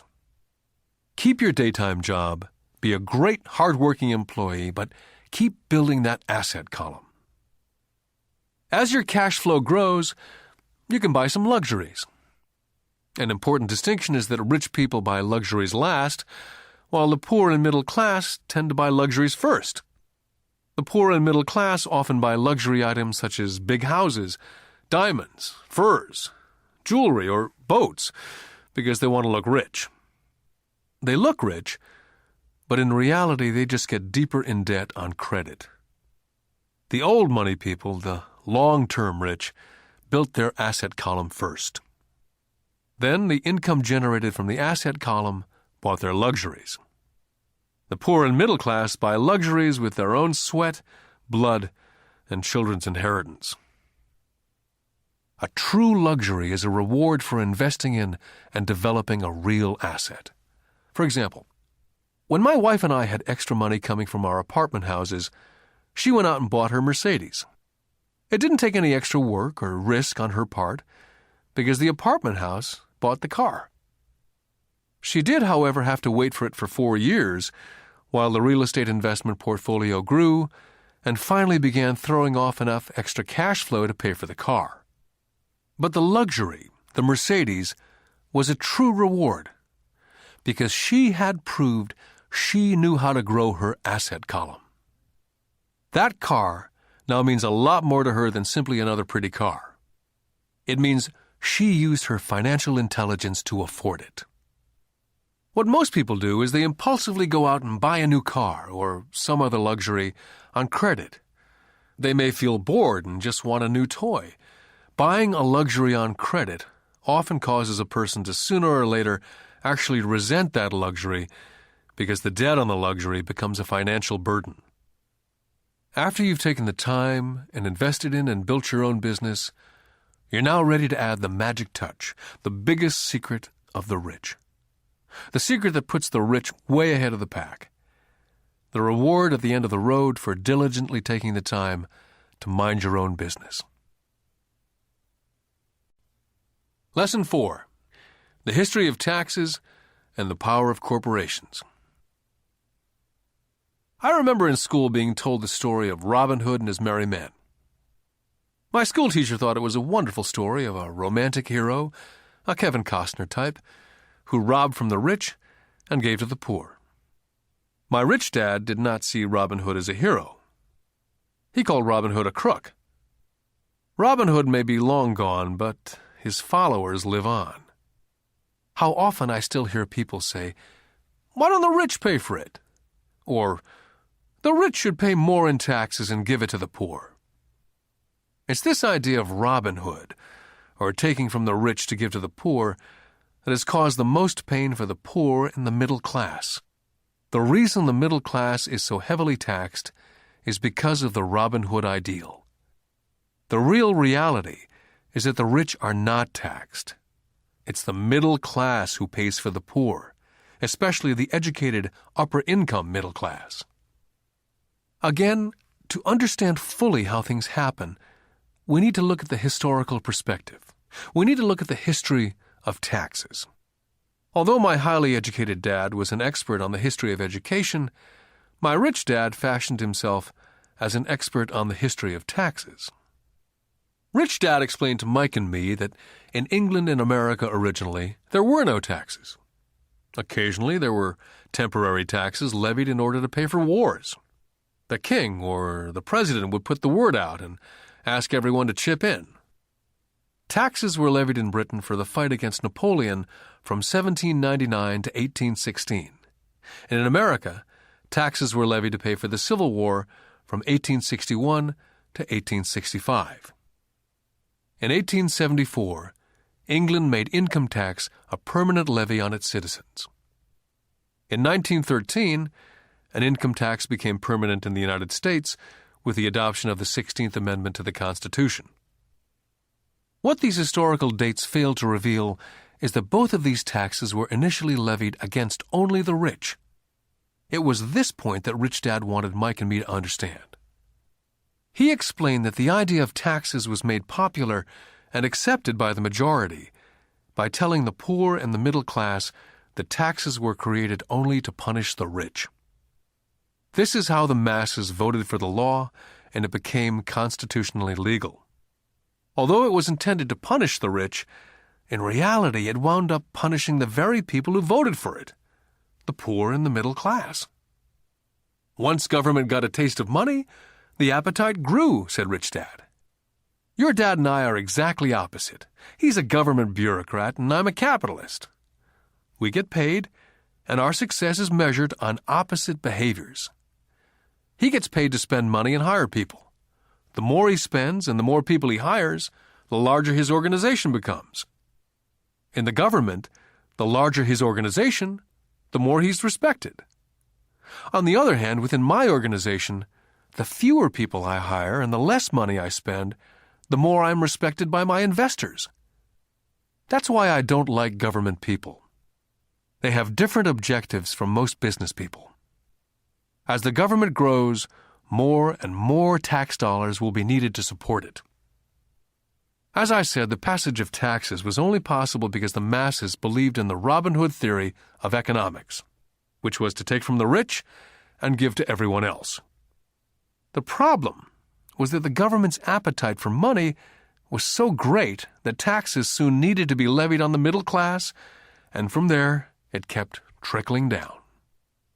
The rich, on the other hand, saw an opportunity. They did not play by the same set of rules. As I've stated, the rich already knew about corporations, which became popular in the days of sailing ships. The rich created the corporation as a vehicle to limit their risk to the assets of each voyage. The rich put their money into a corporation to finance the voyage. The corporation would then hire a crew to sail to the New World to look for treasures. If the ship was lost, the crew lost their lives, but the loss to the rich would be limited only to the money they invested for that particular voyage. It's the knowledge of the power of the legal structure of the corporation that really gives the rich a vast advantage over the poor and the middle class. Having two fathers teaching me, one a socialist and the other a capitalist, I quickly began to realize that the philosophy of the capitalist made more financial sense to me. It seemed to me that the socialists ultimately penalized themselves due to their lack of financial education. No matter what the take-from-the-rich crowd came up with, the rich always found a way to outsmart them. That is how taxes were eventually levied on the middle class. The rich outsmarted the intellectuals solely because they understood the power of money, a subject not taught in schools. How did the rich outsmart the intellectuals? Once the take-from-the-rich tax was passed, cash started flowing into government coffers. Initially, people were happy. Money was handed out to government workers and the rich. It went to government workers in the form of jobs and pensions. It went to the rich via their factories receiving government contracts. The government became a large pool of money, but the problem was the fiscal management of that money. There really is no recirculation. In other words, the government policy, if you were a government bureaucrat, was to avoid having excess money. If you failed to spend your allotted funding, you risked losing it in the next budget. You'd certainly not be recognized for being efficient. Business people, on the other hand, are rewarded for having excess money and are recognized for their efficiency. As this cycle of growing government spending continued, the demand for money increased, and the tax the rich idea was now being adjusted to include lower income levels, down to the very people who voted it in, the poor and the middle class. True capitalists used their financial knowledge to simply find a way to escape. They headed back to the protection of a corporation. A corporation protects the rich. But what many people who've never formed a corporation do not know is that a corporation is not really a thing. A corporation is merely a file folder with some legal documents in it, sitting in some attorney's office registered with a state government agency. It's not a big building with the name of the corporation on it. It's not a factory or a group of people. A corporation is merely a legal document that creates a legal body without a soul. The wealth of the rich was once again protected. Once again, the use of corporations became popular once the permanent income laws were passed, because the income tax rate of the corporation was less than the individual income tax rates. In addition, as I said earlier, certain expenses could be paid with pre-tax dollars within the corporation. This war between the haves and the have-nots has been going on for hundreds of years. It's the take-from-the-rich crowd versus the rich. The battle is waged whenever and wherever laws are made. The battle will go on forever. The problem is, the people who lose are the uninformed, the ones who get up every day and diligently go to work and pay taxes. If they only understood the way the rich play the game, they could play it too. Then they would be on their way to their own financial independence. This is why I cringe every time I hear a parent advise their children to go to school so they can find a safe, secure job. An employee with a safe, secure job without financial aptitude has no escape. Average Americans today work 5 to 6 months for the government before they make enough to cover their taxes. In my opinion, that is a long time. The harder you work, the more you pay the government. That's why I believe that the idea of take from the rich backfired on the very people who voted it in. Every time people try to punish the rich don't simply comply, they react. They have the money, power, and intent to change things. They do not just sit there and voluntarily pay more taxes. They search for ways to minimize their tax burden. They hire smart attorneys and accountants and persuade politicians to change laws or create legal loopholes. They have the resources to effect change. The poor and the middle class do not have the same resources. They sit there and let the government's needles enter their arm and allow the blood donation to begin. Today, I'm constantly shocked at the number of people who pay more taxes or take fewer deductions simply because they are afraid of the government. And I do know how frightening and intimidating a government tax agent can be. I have had friends who have had their businesses shut down and destroyed only to find out it was a mistake on the part of the government. I realize all that. But the price of working from January to mid-May is a high price to pay for that intimidation. My poor dad never fought back. My rich dad didn't either. He just played the game smarter, and he did it through corporations, the biggest secret of the rich. My highly educated dad always encouraged me to seek a good job with a strong corporation. He spoke of the virtues of working your way up the corporate ladder. He didn't understand that by relying solely on a paycheck from a corporate employer, I would be a docile cow ready for milking. When I told my rich dad of my father's advice, he only chuckled. "Why not own the ladder?" was all he said. As a young boy, I didn't understand what Rich Dad meant by owning my own corporation. It was an idea that seemed impossible and intimidating. Although I was excited by the idea, my youth would not let me envision the possibility that grown-ups would someday work for a company I would own. The point is, if not for my rich dad, I would have probably followed my educated dad's advice. It was merely the occasional reminder of my rich dad that kept the idea of owning my own corporation alive and kept me on a different path. By the time I was 15 or 16, I knew I was not going to continue down the path my educated dad was recommending. I did not know how I was going to do it, but I was determined not to head in the direction most of my classmates were heading. That decision changed my life. It was not until I was in my mid-20s that my rich dad's advice began to make more sense. I was just out of the Marine Corps and working for Xerox. I was making a lot of money, but every time I looked at my paycheck, I was always disappointed. The deductions were so large, and the more I worked, the greater the deductions. As I became more successful, my bosses talked about promotions and raises. It was flattering, but I could hear my rich dad asking me in my ear, "Who are you working for? Who are you making rich?" In 1974, while still an employee for Xerox, I formed my first corporation and began minding my own business. There were already a few assets in my asset column, but now I was determined to focus on making it bigger. Those paychecks with all the deductions made all the years of my rich dad's advice make total sense. I could see the future if I followed my educated dad's advice.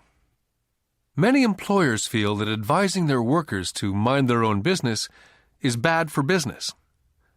I'm sure it can be for certain individuals, but for me, focusing on my own business, developing assets, made me a better employee.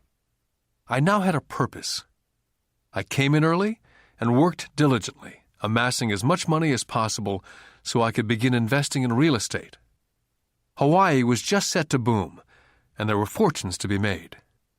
The more I realized we were in the beginning stages of a boom, the more Xerox machines I sold. The more I sold, the more money I made, and of course, the more deductions there were from my paycheck. It was inspiring. I wanted out of the trap of being an employee so badly that I worked harder, not less. By 1978, I was consistently one of the top 5 salespeople in sales, often number 1. I badly wanted out of the rat race. In less than 3 years, I was making more in my own little corporation, which was a real estate holding company, than I was making at Xerox. And the money I was making in my asset column in my own corporation was money working for me, not me pounding on doors selling copiers. My rich dad's advice made much more sense. Soon the cash flow from my properties was so strong that my company bought me my first Porsche. My fellow Xerox salespeople thought I was spending my commissions. I wasn't. I was investing my commissions in assets. My money was working hard to make more money. Each dollar in my asset column was a great employee, working hard to make more employees and buy the boss a new Porsche with before-tax dollars. I began to work harder for Xerox. The plan was working, and my Porsche was the proof. By using the lessons I learned from my rich dad, I was able to get out of the proverbial rat race of being an employee at an early age. It was made possible because of the strong financial knowledge I'd acquired through these lessons. Without this financial knowledge, which I call my financial IQ, my road to financial independence would have been much more difficult. I now teach others through financial seminars in the hope that I may share my knowledge with them. Whenever I do my talks, I remind people that financial IQ is made up of knowledge from 4 broad areas of expertise. The first area is accounting, what I call financial literacy, a vital skill if you want to build an empire. The more money you're responsible for, the more accuracy is required, or the house comes tumbling down.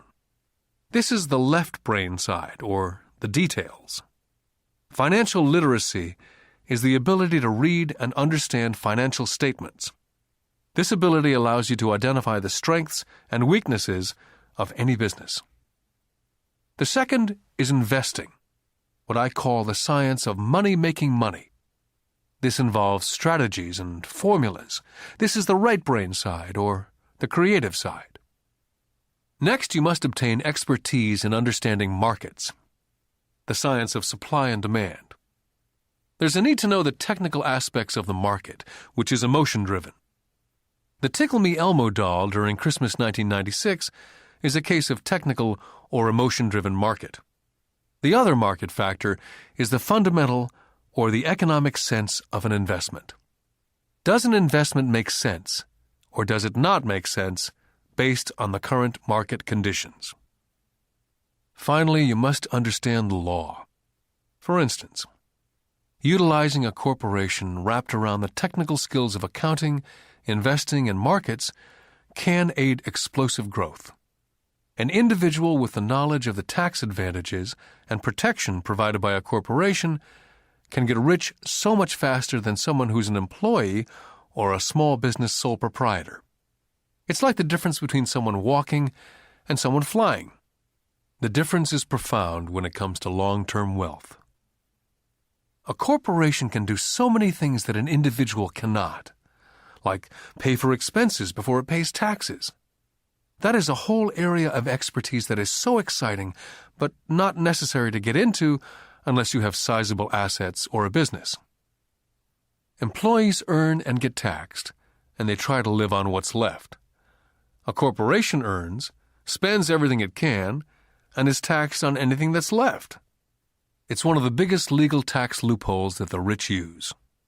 They're easy to set up and are not expensive if you own investments that are producing good cash flow. For example, by owning your own corporation, car payments, insurance, repairs are company expenses. Most restaurant meals are partial expenses, and on and on. All are paid for legally with pre-tax dollars. Lesson 5. The Rich Invent Money. I've been teaching professionally since 1984. It's been a great experience and rewarding. It's also a disturbing profession, for I've taught thousands of individuals, and I see one thing in common in all of us, myself included. We all have tremendous potential, and we are all blessed with gifts. Yet the one thing that holds all of us back is some degree of self-doubt. It's not so much the lack of technical information that holds us back, but more the lack of self-confidence. Some are more affected than others. Once we leave school, most of us know that it's not as much a matter of college degrees or good grades that count. In the real world, outside of academics, something more than just grades is required.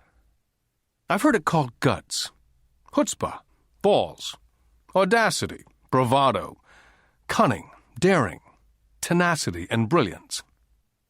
This factor, whatever it's labeled, ultimately decides one's future much more than school grades. Inside each of us is one of these brave, brilliant, and daring characters. There's also the flip side of that character, people who could get down on their knees and beg if necessary. After a year in Vietnam as a Marine Corps pilot, I intimately got to know both of those characters inside of me. One is not better than the other. Yet as a teacher, I recognized that it was excessive fear and self-doubt that were the greatest detractors of personal genius. It broke my heart to see students know the answers, yet lack the courage to act on the answer. Often in the real world, it's not the smart that get ahead, but the bold. In my personal experience, your financial genius requires both technical knowledge as well as courage. If fear is too strong, the genius is suppressed. In my classes, I strongly urge students to learn to take risks, to be bold, to let their genius convert that fear into power and brilliance. It works for some and just terrifies others. I've come to realize that for most people, when it comes to the subject of money, they would rather play it safe. I've had to field questions such as, why take risks? Why should I bother developing my financial IQ? Why should I become financially literate? And I answer, just to have more options. There are huge changes up ahead. There will be 100 people like Bill Gates and hugely successful companies like Microsoft created every year, all over the world. And there also will be many more bankruptcies, layoffs, and downsizing. So why bother developing your financial IQ? Because if you do, you will prosper greatly. And if you don't, this period of time will be a frightening one. Land was wealth 300 years ago. So the person who owned the land owned the wealth. Then it was factories and production. And America rose to dominance. The industrialist owned the wealth. Today, it's information. And the person who has the most timely information owns the wealth. The problem is, information flies all around the world at the speed of light. The new wealth cannot be contained by boundaries and borders as lands and factories were. The changes will be faster and more dramatic. There will be a dramatic increase in the number of new multimillionaires. There also will be those who are left behind. Today, I find so many people struggling, often working harder, simply because they cling to old ideas. They want things to be the way they were. They resist change. I know people who are losing their jobs or their houses, and they blame technology or the economy or their boss. Sadly, they fail to realize that they might be the problem. Old ideas are their biggest liability. It's a liability simply because they fail to realize that while that idea or way of doing something was an asset yesterday, yesterday is gone. One afternoon I was teaching investing using a game I'd invented, cash flow, as a teaching tool. A friend had brought someone along to attend the class. This friend of a friend was recently divorced, had been badly burned in the divorce settlement, and was now searching for some answers. Her friend thought the class might help. The game was designed to help people learn how money works. In playing the game, they learn about the interaction of the income statement with the balance sheet. They learn how cash flows between the two, and how the road to wealth is through striving to increase your monthly cash flow from the asset column to the point that it exceeds your monthly expenses. Once you accomplish this, you're able to get out of the rat race and onto the fast track. As I've said, some people hate the game, some love it, and others miss the point. This woman missed a valuable opportunity to learn something. In the opening round, she drew a doodad card with the boat on it. At first she was happy. Oh, I've got the boat! Then, as her friend tried to explain how the numbers worked on her income statement and balance sheet, she got frustrated because she had never liked math. The rest of her table waited while her friend continued explaining the relationship between the income statement, balance sheet, and monthly cash flow. Suddenly, when she realized how the numbers worked, it dawned on her that her boat was eating her alive. Later on in the game, she was also downsized and had a child. It was a horrible game for her. After the class, her friend came by and told me that she was upset. She'd come to the class to learn about investing and did not like the idea that it took so long to play a silly game. Her friend attempted to tell her to look within herself, to see if the game reflected on herself in any way.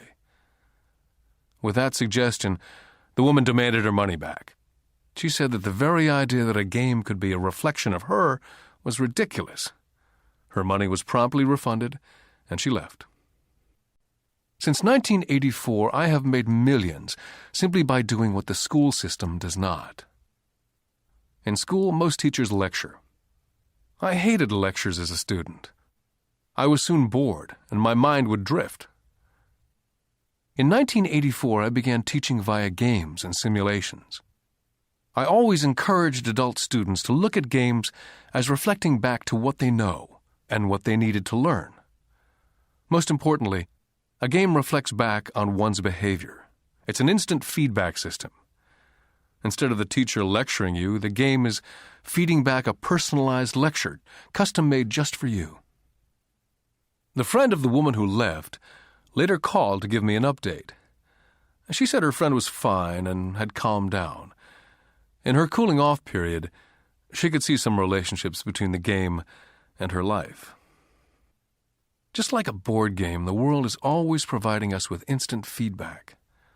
We could learn a lot if we tuned in more. One day, not long ago, I complained to my wife that the cleaners must have shrunk my pants. My wife gently smiled and poked me in the stomach to inform me that the pants had not shrunk. Something else had expanded. Me. The game Cash Flow was designed to give every player personal feedback. The purpose is to give you options. If you draw the boat card and it puts you into debt, the question is, now what can you do? How many different financial options can you come up with? That's the purpose of the game. To teach players to think and create new and various financial options. I've watched this game played by more than 1,000 people. The people who get out of the rat race in the game the quickest are the people who understand numbers and have creative financial minds. They recognize different financial options. People who take the longest are people who aren't familiar with numbers and often do not understand the power of investing. Rich people are often creative and take calculated risks. There have been people playing Cash Flow who gain lots of money in the game, but they don't know what to do with it. Most of them have not been financially successful in real life either. Everyone else seems to be getting ahead of them, even though they have money. And that's true in real life. There are a lot of people who have a lot of money and do not get ahead financially. Limiting your options is the same as hanging on to old ideas. I have a friend from high school who now works at 3 jobs. 20 years ago, he was the richest of all my classmates. When the local sugar plantation closed, the company he worked for went down with the plantation. In his mind, he had but one option, and that was the old option: work hard. The problem was, he couldn't find an equivalent job that recognized his seniority in the old company. As a result, he's overqualified for the jobs he currently has, so his salary is lower. He now works 3 jobs to earn enough to survive. I've watched people playing Cash Flow complaining that the right opportunity cards are not coming their way, so they sit there. I know people who do that in real life. They wait for the right opportunity. I've watched people get the right opportunity card and then not have enough money. Then they complain they would have gotten out of the rat race if they'd had more money. So they sit there. I know people in real life who do that also. They see all the great deals, but they have no money. And I have people pull a great opportunity card, read it out loud, and have no idea that it's a great opportunity. They have the money, the time is right, they have the card, but they can't see the opportunity staring at them. They fail to see how it fits into their financial plan for escaping the rat race. And I know more people like that than all the others combined. Most people have an opportunity of a lifetime flash right in front of them, and they fail to see it. A year later, They find out about it after everyone else got rich. Financial intelligence is simply having more options. If the opportunities aren't coming your way, what else can you do to improve your financial position? If an opportunity lands in your lap and you have no money and the bank won't talk to you, what else can you do to get the opportunity to work in your favor? If your hunch is wrong and what you've been counting on doesn't happen, how can you turn a lemon into millions? That is financial intelligence. It's not so much what happens, but how many different financial solutions you can think of to turn a lemon into millions. It's how creative you are in solving financial problems. Most people only know one solution: work hard, save, and borrow. So why would you want to increase your financial intelligence? Because you want to be the kind of person who creates your own luck. You can take whatever happens and make it better. Few people realize that luck is created, just as money is. And if you want to be luckier and create money instead of working hard, then your financial intelligence is important. If you're the kind of person who's waiting for the right thing to happen, you might wait for a long time. It's like waiting for all the traffic lights to be green for 5 miles before starting the trip. As young boys, Mike and I were constantly told by my rich dad that money is not real. Rich Dad occasionally reminded us of how close we came to the secret of money on that first day we got together and began making money out of plaster of Paris. The poor and middle class work for money, he would say. The rich make money. The more real you think money is, the harder you will work for it. If you can grasp the idea that money is not real, you will grow richer faster. What is it? Was a question Mike and I often came back with. What is money if it's not real? What we agree it is, was all Rich Dad would say. The single most powerful asset we all have is our mind. If it's trained well, it can create enormous wealth in what seems to be an instant. I'll give you a simple example of creating money. In the early 1990s, the economy of Phoenix was horrible.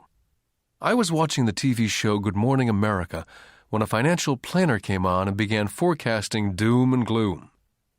His advice was to save money. Put $100 away every month, he said, and in 40 years you will be a multimillionaire.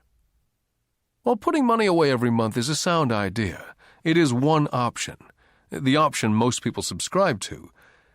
The problem is this: it blinds the person from what's really going on. They miss major opportunities for much more significant growth of their money.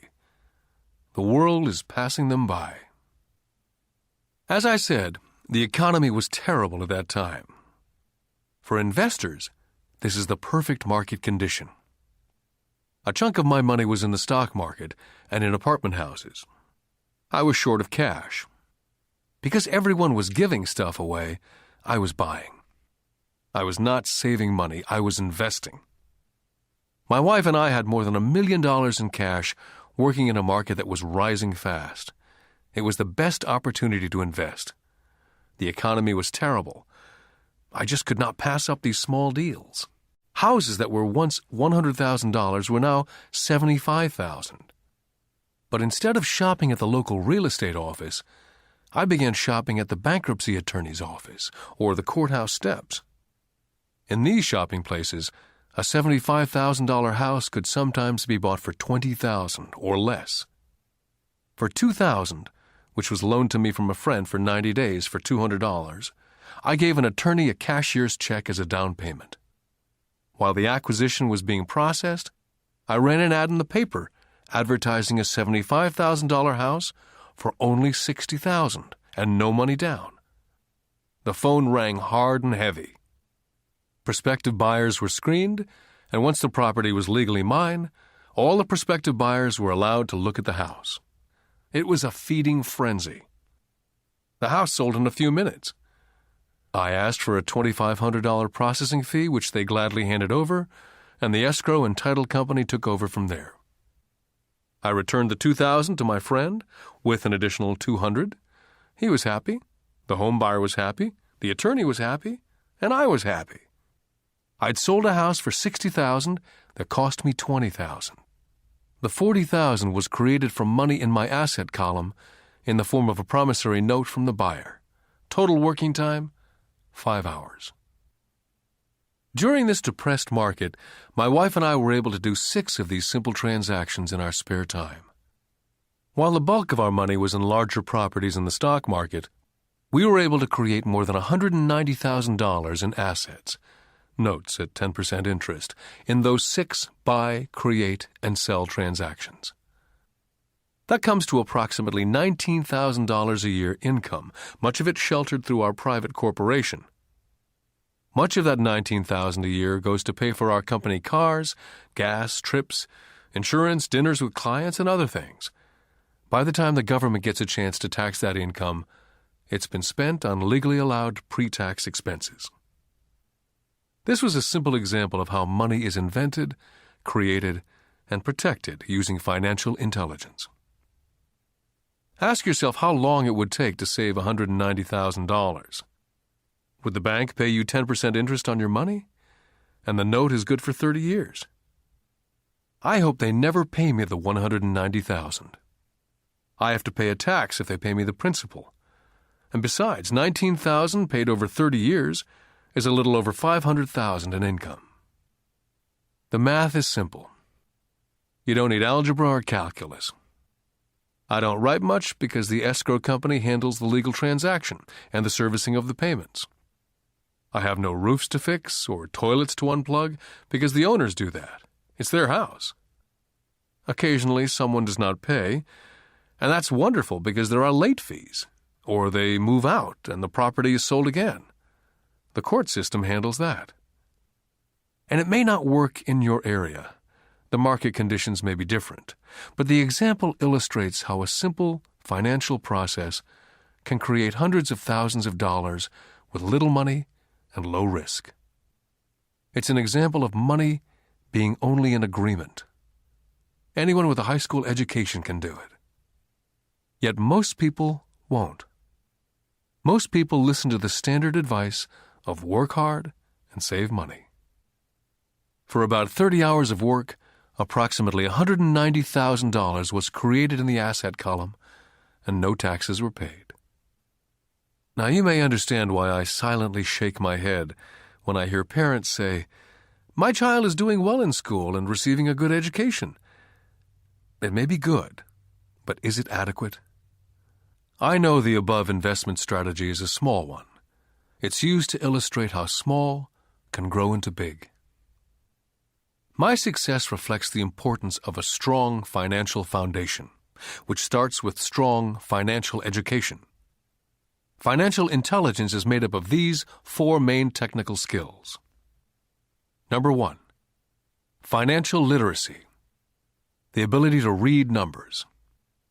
Number 2, investment strategies, the science of money making money.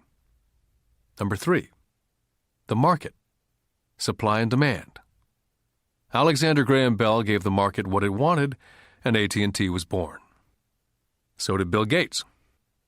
A $75,000 house offered for $60,000 that cost $20,000 was also the result of seizing an opportunity created by the market. Somebody was buying and someone was selling. Number 4, the law. The awareness of accounting, corporate, state, and national rules and regulations. I recommend playing within the rules. It's this basic foundation, or the combination of these skills, that's needed to be successful in the pursuit of wealth. Whether it be through the buying of small homes, large apartments, companies, stocks, bonds, mutual funds, precious metals, baseball cards, or the like. Personally, I use 2 main vehicles to achieve financial growth: real estate and small stocks. I use real estate as my foundation. Day in and day out, my properties provide cash flow and occasional spurts of growth in value. The small-cap stocks are used for fast growth. I do not recommend anything that I do, The examples are just that, examples. If the opportunity is too complex, and I do not understand the investment, I don't do it. Simple math and common sense is all that's needed to do well financially.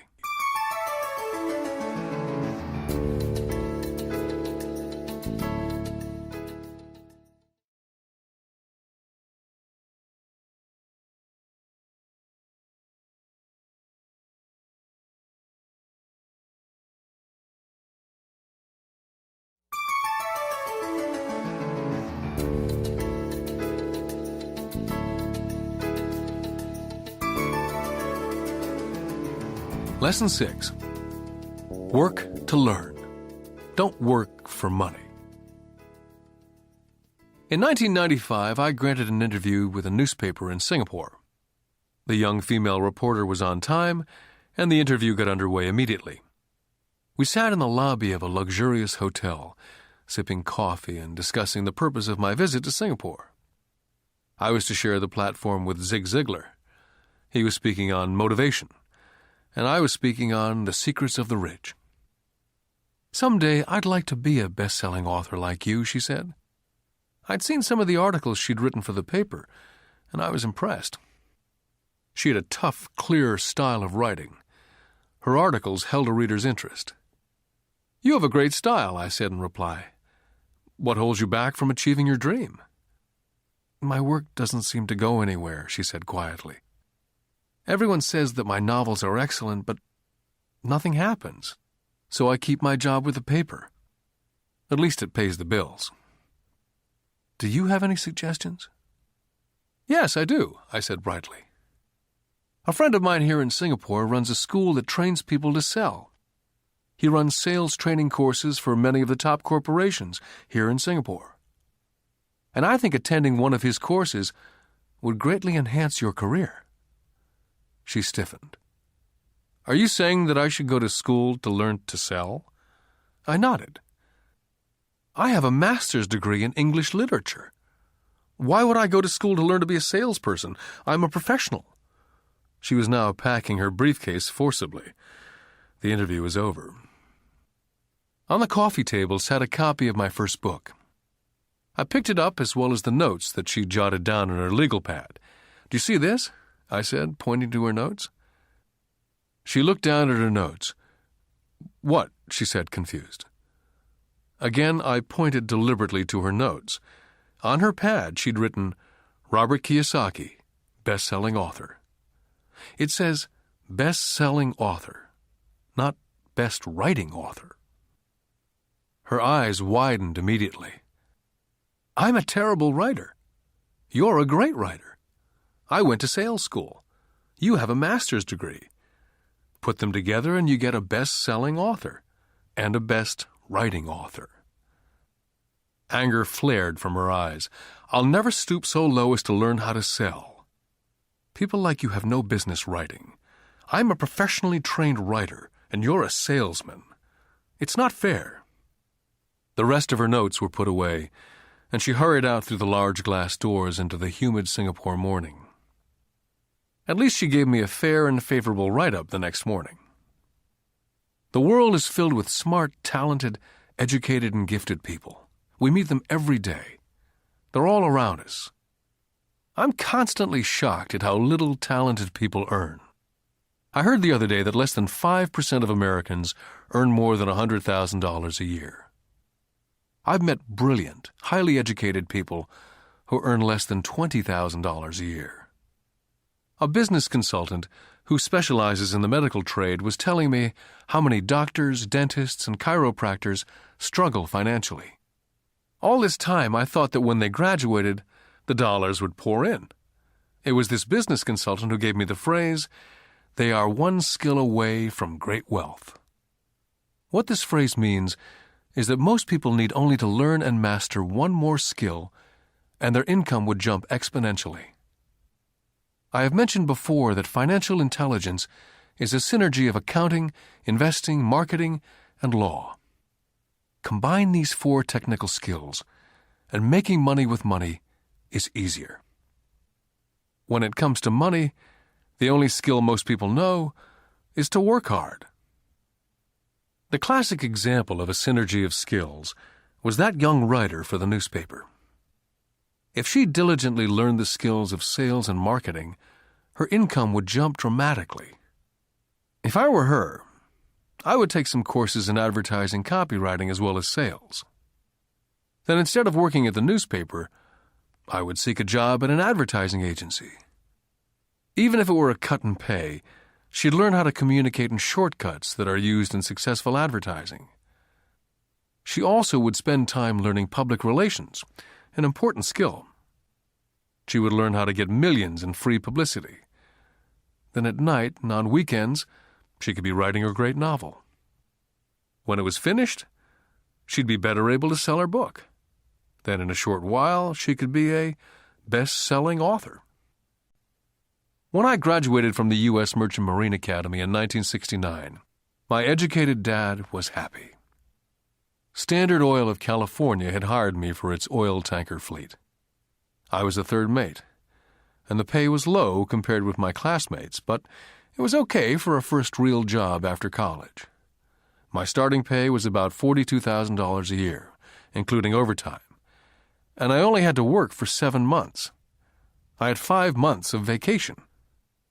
If I'd wanted to, I could have taken the run to Vietnam with a subsidiary shipping company and easily doubled my pay instead of taking the 5 months vacation. I had a great career ahead of me, yet I resigned after 6 months with the company and joined the Marine Corps to learn how to fly. My educated dad was devastated. Rich Dad congratulated me. In school and in the workplace, the popular opinion is the idea of specialization. That is, in order to make more money or get promoted, you need to specialize. That is why medical doctors immediately begin to seek a specialty, such as orthopedics or pediatrics. The same is true for accountants, architects, lawyers, pilots, and others. My educated dad believed in the same dogma. That's why he was thrilled when he eventually achieved his doctorate. He often admitted that schools reward people who study more and more about less and less. Rich Dad encouraged me to do exactly the opposite. You want to know a little about a lot, was his suggestion. That's why for years I worked in different areas of his companies. For a while I worked in his accounting department. Although I would probably never have been an accountant, he wanted me to learn via osmosis. Rich Dad knew I would pick up jargon and a sense of what's important and what's not. I also worked as a busboy and construction worker, as well as in sales, reservations, and marketing. He was grooming Mike and me. That's why he insisted we sit in on the meetings with his bankers, lawyers, accountants, and brokers. He wanted us to know a little about every aspect of his empire. Educated Dad thought I went to school to learn to be a ship's officer. Rich Dad knew that I went to school to study international trade. So as a student, I made cargo runs navigating large freighters, oil tankers, and passenger ships to the Far East and the South Pacific. Rich Dad emphasized that I stay in the Pacific instead of taking ships to Europe, because he knew that the emerging nations were in Asia, not Europe. While most of my classmates, including Mike, were partying at their fraternity houses, I was studying trade, people, business styles and cultures in Japan, Taiwan, Thailand, Singapore, Hong Kong, Vietnam, Korea, Tahiti, Samoa, and the Philippines. I also was partying, but it was not in any frat house. I grew up rapidly. Educated Dad could not understand why I decided to quit and join the Marine Corps. I told him I wanted to learn to fly, but really I wanted to learn to lead troops. Rich Dad explained to me that the hardest part of running a company is managing people. He'd spent 3 years in the Army.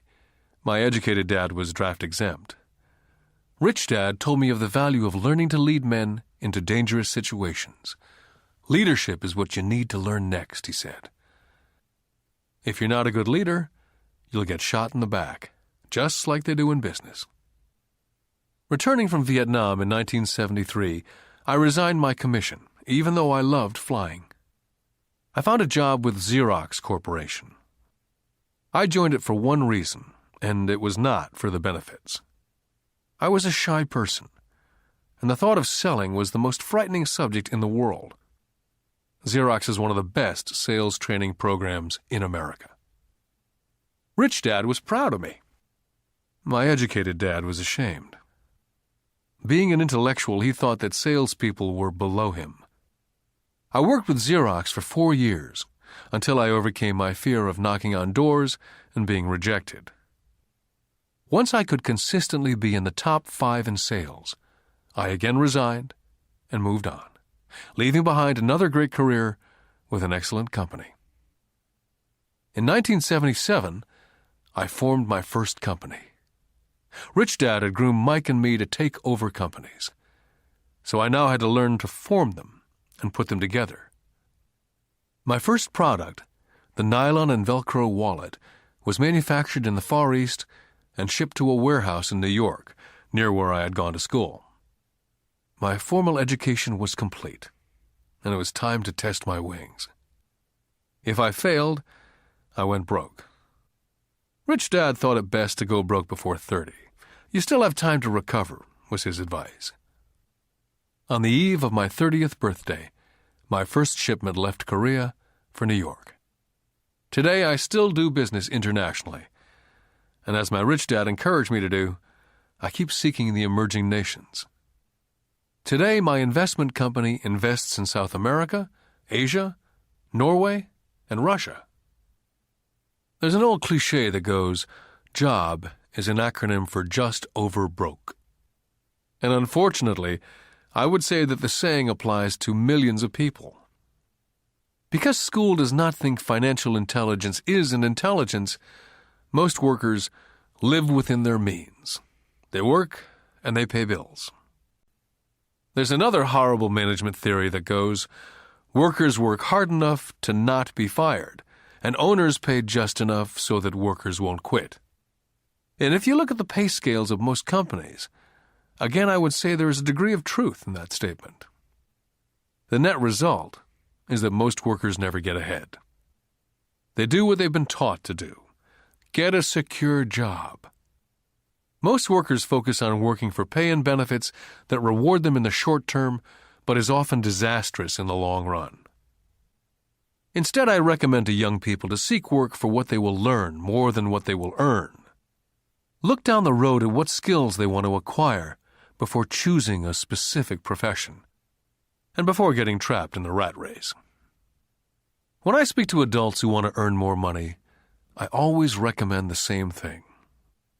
I suggest taking a long view of their life.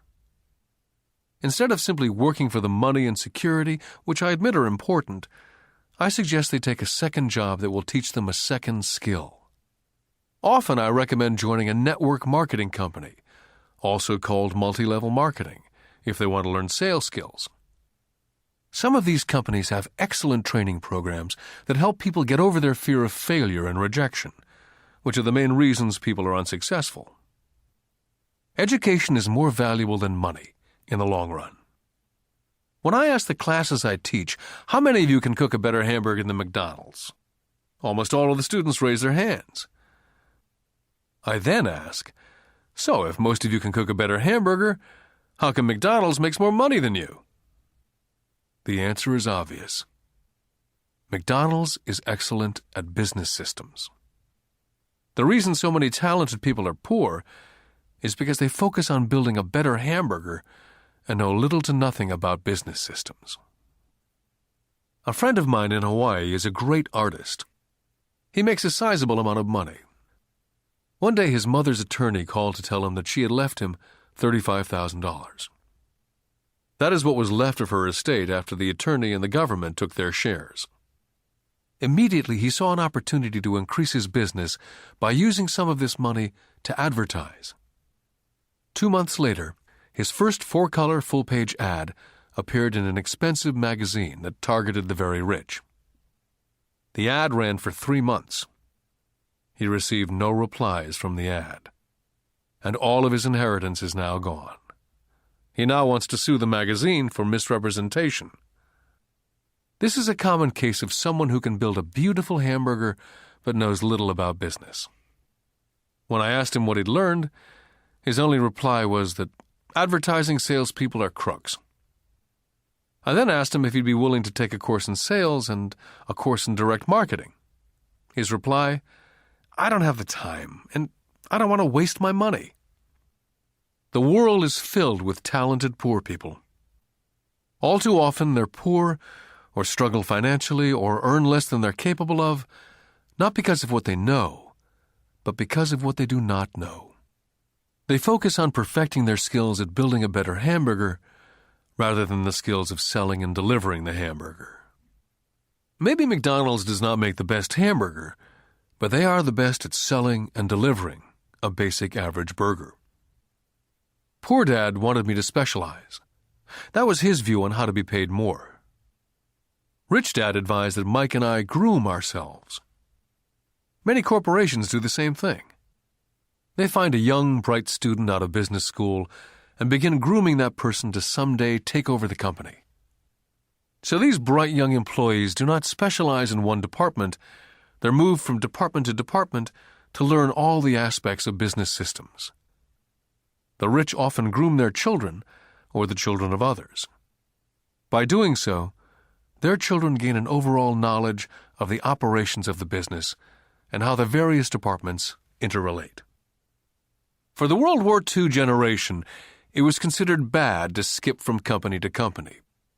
Today, it's considered smart. Since people will skip from company to company rather than seek greater specialization, why not seek to learn more than earn? In the short term, it may earn you less. In the long term, it will pay off in large dividends. The main management skills needed for success are the management of cash flow, the management of systems, including yourself and time with family, and the management of people. The most important specialized skills are sales and understanding marketing. It's the ability to sell, therefore to communicate to another human being, be it a customer, employee, boss, spouse, or child, that is the base skill of personal success. It is communication skills such as writing, speaking, and negotiating that are crucial to a life of success. It's a skill that I work on constantly, attending courses or buying educational tapes to expand my knowledge. Rich Dad encouraged Mike and me to know a little about a lot. He encouraged us to work with people smarter than we were and to bring smart people together to work as a team. Today it would be called a synergy of professional specialties. Today I meet ex-school teachers earning hundreds of thousands of dollars a year. They earn that much because they have specialized skills in their field, as well as other skills. They can teach as well as sell and market. I know of no other skills to be more important than selling as well as marketing. The skills of selling and marketing are difficult for most people, primarily due to their fear of rejection. The better you are at communicating, negotiating, and handling your fear of rejection, the easier life is. Just as I advise that newspaper writer who wanted to become a best-selling author, I advise anyone else today.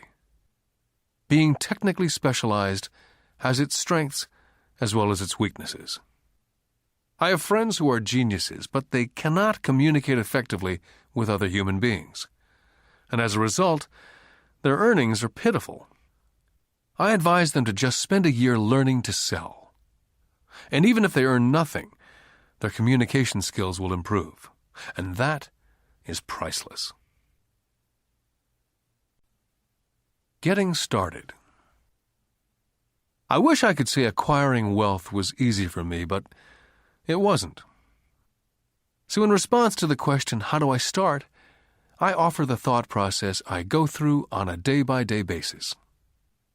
It really is easy to find great deals. I promise you that. It's just like riding a bike. After a little wobbling, it's a piece of cake. But when it comes to money, it's the determination to get through the wobbling that's a personal thing. To find million-dollar deals of a lifetime requires us to call on our financial genius. I believe that each of us has a financial genius within us. The problem is, Our financial genius lies asleep, waiting to be called upon. It lies asleep because our culture has educated us into believing that the love of money is the root of all evil. It's encouraged us to learn a profession so we can work for money, but failed to teach us how to have money work for us. It taught us not to worry about our financial future. Our company or the government would take care of us when our working days are over. However, it's our children, educated in the same school system, who will end up paying for it. The message is still to work hard, earn money, and spend it. And when we run short, we can always borrow more. Unfortunately, 90% of the Western world subscribes to the above dogma simply because it's easier to find a job and work for money. If you're not one of the masses, I offer you the following 10 steps to awaken your financial genius. I simply offer you the steps I have personally followed. If you want to follow some of them, great. If you don't, make up your own. Your financial genius is smart enough to develop its own list. Step number 1. I need a reason greater than reality. If you ask most people if they would like to be rich or financially free, they would say yes. But then reality sets in. The road seems too long with too many hills to climb. It's easier just to work for money and hand the excess over to your broker. A reason or a purpose is a combination of wants and don't wants. When people ask me what my reason for wanting to be rich is, it's a combination of deep emotional wants and don't wants. I will list a few. First, the don't wants, for they create the wants. I don't want to work all my life. I don't want what my parents aspired for, which was job security and a house in the suburbs. I don't like being an employee. Now the wants. I want to be free to travel the world and live in a lifestyle I love. I want to be young when I do this. I want to simply be free. I want control over my time and my life. I want money to work for me. Those are deep-seated emotional reasons. What are yours? As I said, I wish I could say it was easy. It wasn't. But it wasn't hard either. But without a strong reason or purpose, anything in life is hard. Step number 2. I choose daily. The power of choice. That is the main reason people want to live in a free country. We want the power to choose. Financially, with every dollar we get in our hands, we hold the power to choose our future to be rich, poor, or middle class. Our spending habits reflect who we are. Poor people simply have poor spending habits.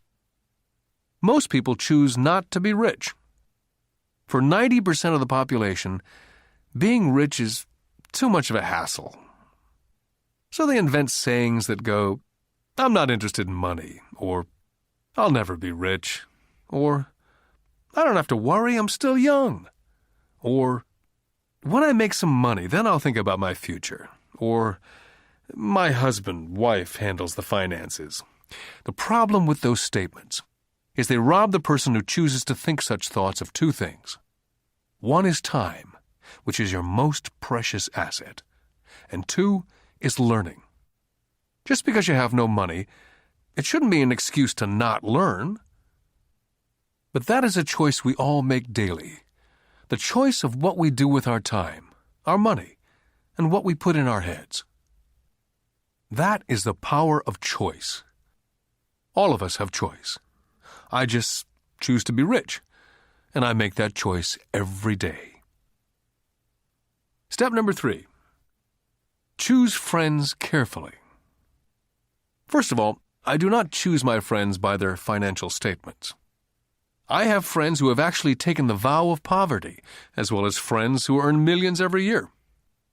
The point is, I learn from all of them, and I consciously make the effort to learn from them. But there's one distinction that I'd like to point out. I've noticed that my friends with money talk about money, and I do not mean brag. They're interested in the subject, so I learn from them, and they learned from me. My friends whom I know are in dire straits financially do not like talking about money, business, or investing. They often think it rude. So I also learn from my friends who struggle financially. I find out what not to do. Step number 4. Master a formula and then learn a new one. In order to make bread, every baker follows a recipe, even if it's only held in their head. The same is true for making money. That's why money is often called dough. When it comes to money, the masses generally have one basic formula they learned in school, and that is work for money. The formula I see that is predominant in the world is that every day millions of people get up and go to work, earn money, pay bills, balance checkbooks, buy some mutual funds, and go back to work. That is the basic formula or recipe. If you're tired of what you're doing or you're not making enough, it's simply a case of changing the formula via which you make money. Years ago, when I was 26, I took a weekend class called How to Buy Real Estate Foreclosures. I learned a formula. The next trick was to have the discipline to actually put into action what I had learned. That is where most people stop. For 3 years while working for Xerox, I spent my spare time learning to master the art of buying foreclosures. I've made several $1 million using that formula, but today it's too slow, and too many other people are doing it. So after I mastered that formula, I went in search of other formulas. For many of the classes, I did not use the information I learned directly, but I always learned something new. Step number 5. Pay yourself first. The power of self-discipline. If you cannot get control of yourself, do not try to get rich. You might first want to join the Marine Corps or some religious order, so you can get control of yourself. It makes no sense to invest, make money, and blow it. It's the lack of self-discipline that causes most lottery winners to go broke soon after winning millions. It's the lack of self-discipline that causes people who get a raise to immediately go out and buy a new car or take a cruise. It's difficult to say which of the 10 steps is the most important, but of all the steps, this step is probably the most difficult to master if it's not already a part of your makeup. I would venture to say that it's the lack of personal self-discipline that is the number one delineating factor between the rich, poor, and middle class. I do not take the saying, "pay yourself first," lightly. The Richest Man in Babylon by George Clason is where the statement, "pay yourself first," comes from. Millions of copies have been sold. But while millions of people freely repeat that powerful statement, few follow the advice. For those who do follow it, their financial statement, income statement, and balance sheet shows income flowing into assets and assets supplying income. Each month, these people allocate money to their asset column before they pay their monthly expenses. Although millions of people have read Clason's book and understand the words "pay yourself first," in reality they pay themselves last. Now I can hear the howls from those of you who sincerely believe in paying your bills first. And I can hear all the responsible people who pay their bills on time. I'm not saying be irresponsible and not pay your bills. All I'm saying is do what the program says, which is pay yourself first. The reason I don't have high credit card debt and doodad debt is because I want to pay myself first. Although I pay my bills last, I am financially astute enough to not get into a tough financial situation.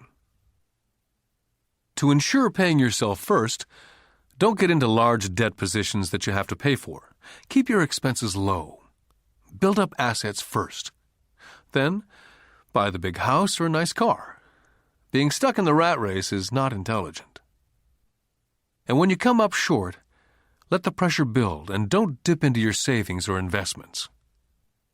Use the pressure to inspire your financial genius to come up with new ways of making more money and then pay your bills. You will have increased your ability to make more money as well as your financial intelligence. Step number 6. Pay your brokers well. I often see people posting a sign in front of their house that says, "For sale by owner." Or I see on TV today many people claiming to be discount brokers. My rich dad taught me to take the opposite tack. He believed in paying professionals well, and I have adopted that policy also. Today I have expensive attorneys, accountants, real estate brokers, and stockbrokers. Why? Because if, and I do mean if, the people are professionals, their services should make you money. And the more money they make, the more money I make. We live in an information age. Information is priceless. A good broker should provide you with information as well as take the time to educate you as to its meaning. Step number 7. Be an Indian giver. This is the power of getting something for nothing. When the first white settlers came to America, they were taken aback by a cultural practice some American Indians had. For example, if a settler was cold, the Indian would give the person a blanket. Mistaking it for a gift, the settler was often offended when the Indian asked for it back. The Indians also got upset when they realized the settlers did not want to give it back. That is where the term Indian giver came from. A simple cultural misunderstanding. In the world of the asset column, being an Indian giver is vital to wealth. The sophisticated investor's first question is, how fast do I get my money back? They also want to know what they get for free, also called a piece of the action. That is why the ROI, or return of and on investment, is so important. Frequently, my broker will call me and recommend I move a sizable amount of money into the stock of a company that he feels is just about to make a move that will add value to the stock, like announcing a new product. I will move my money in for a week to a month while the stock moves up. Then I pull my initial dollar amount out and stop worrying about the fluctuations of the market because my initial money is back and ready to work on another asset. So my money goes in and then it comes out, and I own an asset that was technically free. Step number 8. Assets buy luxuries. As I said in the section, Pay Yourself First, if a person cannot master the power of self-discipline, it's best not to try to get rich. For while the process of developing cash flow from an asset column, in theory, is easy, it's the mental fortitude of directing money that's hard. Due to external temptations, it's much easier in today's consumer world to simply blow it out of the expense column. Because of weak mental fortitude, that money flows into the paths of least resistance. That is the cause of poverty and financial struggle. I love my luxuries as much as anyone else. The difference is, some people buy their luxuries on credit. It's the keep up with the Joneses trap. I use the income from my assets to buy my luxuries. When I wanted to buy a Porsche, the easy road would have been to call my banker and get a loan. Instead of choosing to focus in the liability column, I chose to focus in the asset column. As a habit, I used my desire to consume to inspire and motivate my financial genius to invest. Too often today, we focus on borrowing money to get the things we want, instead of focusing on creating money. One is easier in the short term, but harder in the long term. It's a bad habit that we as individuals and as a nation have gotten into. Remember, the easy road often becomes hard, and the hard road often becomes easy. The earlier you can train yourself and those you love to be masters of money, the better. Money is a powerful force. Unfortunately, people use the power of money against them. If your financial intelligence is low, money will run all over you. It will be smarter than you. If money is smarter than you will work for it all your life. Step number 9. The Need for Heroes. When I was a kid, I greatly admired Willie Mays, Hank Aaron, Yogi Berra. They were my heroes. As a kid playing Little League, I wanted to be just like them. I treasured their baseball cards. I wanted to know everything about them. I knew the stats, the RBI, the ERAs, their batting averages, how much they got paid, and how they came up from the minors. I wanted to know everything because I wanted to be just like them. Every time, as a 9 or 10-year-old kid, when I stepped up to bat or played first base or catcher, it wasn't me. I was Yogi or Hank. It's one of the most powerful ways we learn that we often lose as adults. We lose our heroes. We lose our naivete. I have new heroes as I grow older. I have golf heroes such as Peter Jacobsen, Fred Couples, and Tiger Woods. I copy their swings and do my best to read everything I can about them. I also have heroes such as Donald Trump, Warren Buffett, Peter Lynch, George Soros, and Jim Rogers. In my older years, I know their stats, just like I knew the ERAs and RBI of my baseball heroes. I follow what Warren Buffett invests in and read anything I can about his point of view on the market. I read Peter Lynch's book to understand how he chooses stocks. And I read about Donald Trump, trying to find out how he negotiates and puts deals together. Just as I was not me when I was up to bat, when I'm in the market or I'm negotiating a deal, I am subconsciously acting with the bravado of Trump. Or when analyzing a trend, I look at it as though Peter Lynch were doing it. By having heroes, we tap into a tremendous source of raw genius. But heroes do more than simply inspire us. Heroes make things look easy. It's the making it look easy that convinces us to want to be just like them. If they can do it, so can I. Step number 10. Teach and you shall receive. Both of my dads were teachers. My rich dad taught me a lesson I've carried all my life, and that was the necessity of being charitable or giving. My educated dad gave a lot by the way of time and knowledge, but almost never gave money. As I said, he usually said that he would give when he had some extra money. Of course, there was rarely any extra. My rich dad gave money as well as education. He believed firmly in tithing. If you want something, you first need to give, he would always say. When he was short of money, he simply gave money to his church or to his favorite charity. If I could leave one single idea with you, it's that idea. Whenever you feel short or in need of something, give what you want first, and it will come back in buckets. That's true for money, a smile, love, friendship. I know it's often the last thing a person may want to do, but it's always worked for me. I just trust that the principle of reciprocity is true, and I give what I want. My rich dad would often say, "Poor people are more greedy than rich people." He would explain that if a person was rich, that person was providing something that other people wanted. In my life, over all these years, whenever I felt needy or short of money or short of help, I simply went out and found in my heart what I wanted and decided to give it first. And when I gave, it always came back. It reminds me of the story of the guy sitting with firewood in his arms on a cold, freezing night, and he's yelling at the pot-bellied stove, "When you give me some heat, then I'll put some wood in." And when it comes to money, love, happiness, sales, and contacts, all one needs to remember is first to give what you want, and it will come back in droves. My poor dad taught teachers, and he became a master teacher.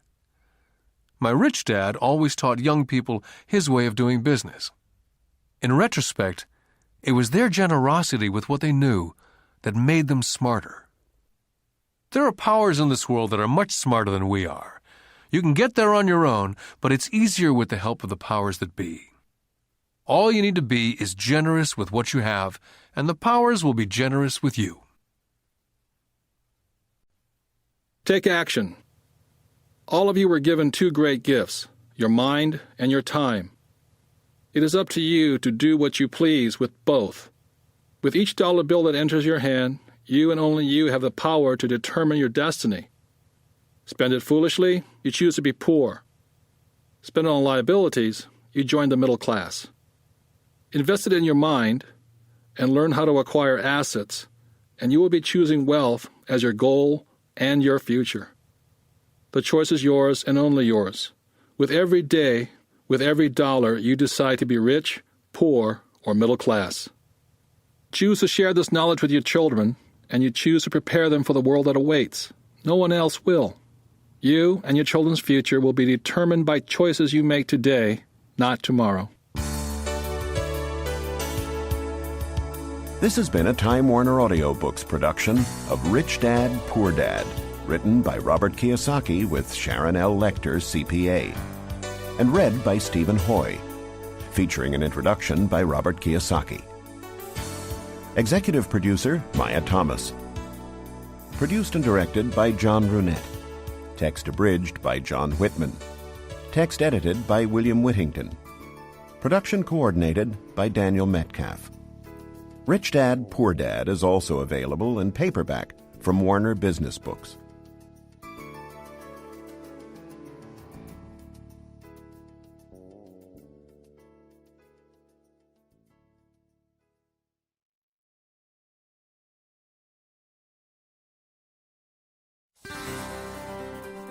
Here's a sample from audio bestseller Rich Dad's Cash Flow Quadrant, a guide to financial freedom, written by Robert T. Kiyosaki with Sharon L. Lechter, CPA.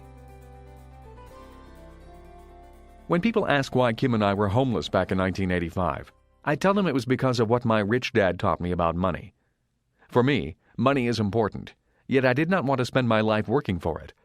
That is why I did not want a job. If we were going to be responsible citizens, Kim and I wanted to have our money work for us rather than spend our lives physically working for money. That is why the cash flow quadrant is so important. It distinguishes between the different ways in which money is generated. There are ways of being responsible and creating money other than physically working for it. But in order to embrace wealth, it is essential to understand your relation to it. My highly educated dad had a strong belief that the love of money was evil, that to profit excessively meant you were greedy. He often said, "I'll never be rich," or "investing is risky," or "money isn't everything." My rich dad had a different point of view. He thought it foolish to spend your life working for money and pretend that money was not important. Rich Dad believed that life was more important than money, but money was important for supporting life. He often said, "You only have so many hours a day, and you can only work so hard. So why work hard for money? Learn to have money, and people work hard for you, and you can be free to do the things that are important." To my rich dad, what was important was to have lots of time to raise his kids, to have money to donate to charities and projects he supported, to bring jobs and financial stability to the community, to have time and money to take care of his health, and to be able to travel the world with his family. "Those things take money," said Rich Dad. "That is why money is important to me. Money is important, but I don't want to spend my life working for it." It was my rich dad who often referred to the cash flow quadrant when I was a young boy. He would explain to me the difference between someone who was successful on the left side versus the right side. Having two dynamic and successful father figures around me gave meaning to what each was saying. But it was what they were doing that allowed me to begin to notice the differences between the ES side of the quadrant and the BI side. One painful lesson I experienced as a young boy was simply how much time one dad had available to spend with me versus the other. As the success and prominence of both dads grew, it was obvious that one dad had less and less time to spend with his wife and 4 children. My real dad was always on the road, at meetings, or dashing off to the airport for more meetings. The more successful he got, the fewer dinners we had together as a family. Weekends he spent at home in his crowded little office, buried under paperwork. My rich dad, on the other hand, had more and more free time as his success grew. One of the reasons I learned so much about money, finance, business, and life was simply because my rich dad had more and more free time for his children and me. Rich Dad's Cash Flow Quadrant is also available in paperback from Warner Business Books.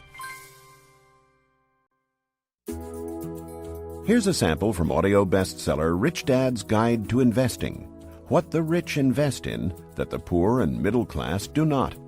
Written by Robert T. Kiyosaki with Sharon L. Lechter, CPA. Investor lesson number 1. The choice. When it comes to money and investing, people have 3 fundamental reasons or choices for investing, Rich Dad said. They are to be secure, to be comfortable, or to be rich. Rich Dad went on to say, all 3 choices are important. The difference in one's life occurs when the choices are prioritized. He explained that most people make their money and investment choices in that exact order. In other words, their first choice when it comes to money decisions is security. Second is comfort, and third is to be rich. That is why most people make job security their highest priority. After they have a secure job or profession, then they focus on comfort. The last choice for most people is to be rich.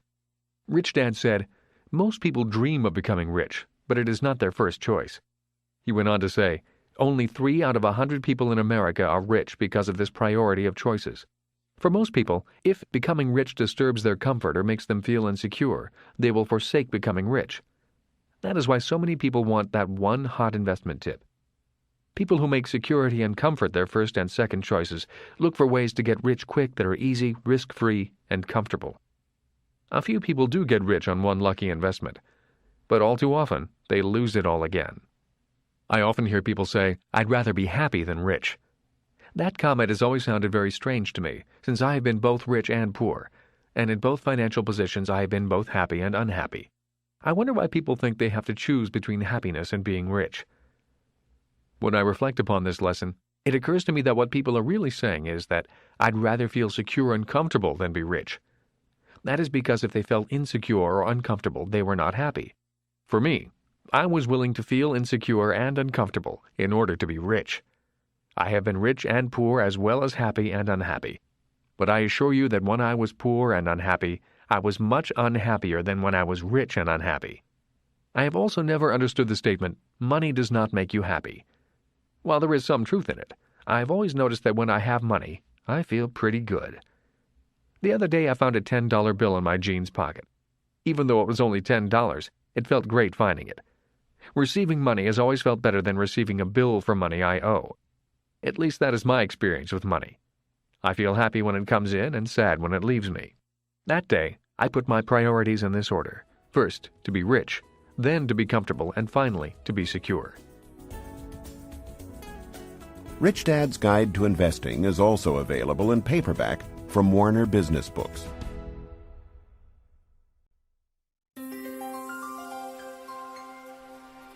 Here's a sample from Rich Dad's Rich Kid, Smart Kid, Giving Your Children a Financial Head Start. The latest book from the New York Times best-selling authors Robert T. Kiyosaki and Sharon L. Lechter, CPA. When I was a little boy, my rich dad often said, money is an idea. He would go on to say, money can be anything you want it to be. If you say, I'll never be rich, then the chances are you'll never be rich. If you say, I can't afford it, then chances are you can't. My smart dad said much the same about education. Is it possible that every child is born with the potential to be rich and smart? This program is about fostering and preserving that possibility. Both my dads were great teachers. Both men were smart men. But they were not smart in the same subjects, and they did not teach the same things. Yet as different as they were, both dads believed the same things about all kids. Both dads believed all kids are born smart and all kids are born rich. They both believed a child learns to be poor and learns to believe that he or she is less smart than other kids. Both dads were great teachers because they believed in bringing out the genius that each child is born with. In other words, they did not believe in putting knowledge in. They believed in bringing the child's genius out. Both my dads were great teachers because they rarely tried to cram their ideas into my head. They often said very little, waiting instead for me to ask when I wanted to know something. Or they asked me questions, seeking to find out what I knew, rather than simply telling me what they knew. And not to forget the moms. My mom was a great teacher and role model also. She was my teacher for unconditional love, kindness, and the importance of caring for other people. I once heard that boys marry women just like their moms, and I would say that is true for me. My wife Kim is also an extremely kind and loving person. I did not know my best friend Mike's mom very well. Yet the times I was over at their home, Mike's mother was also very kind and attentive to what we were doing. Although a very private person, she was always interested in what Mike and I were learning at school and in the business. I could tell she was a great life partner for Mike's dad.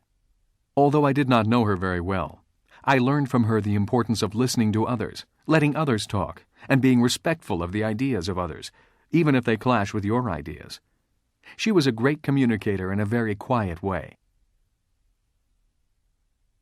Lessons from my mom and dad.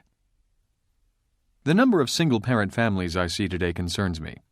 Having both a mom and a dad as teachers was important in my development.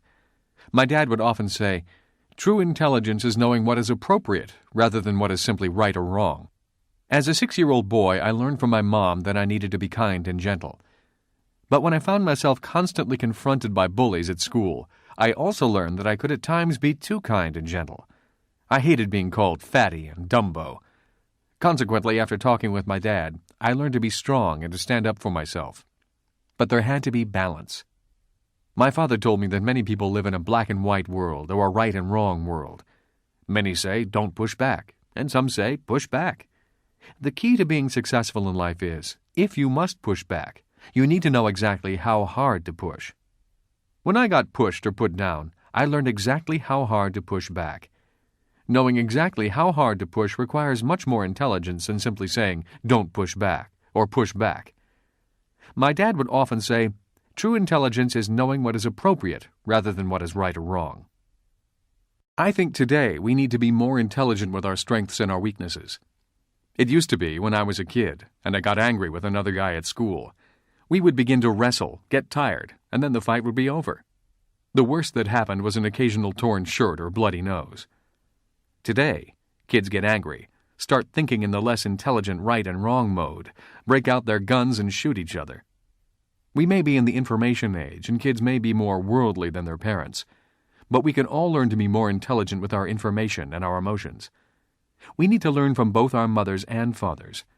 Because of so much more information, we need to be that much more intelligent. Rich Dad's Rich Kid, Smart Kid is also available in paperback from Warner Business Books.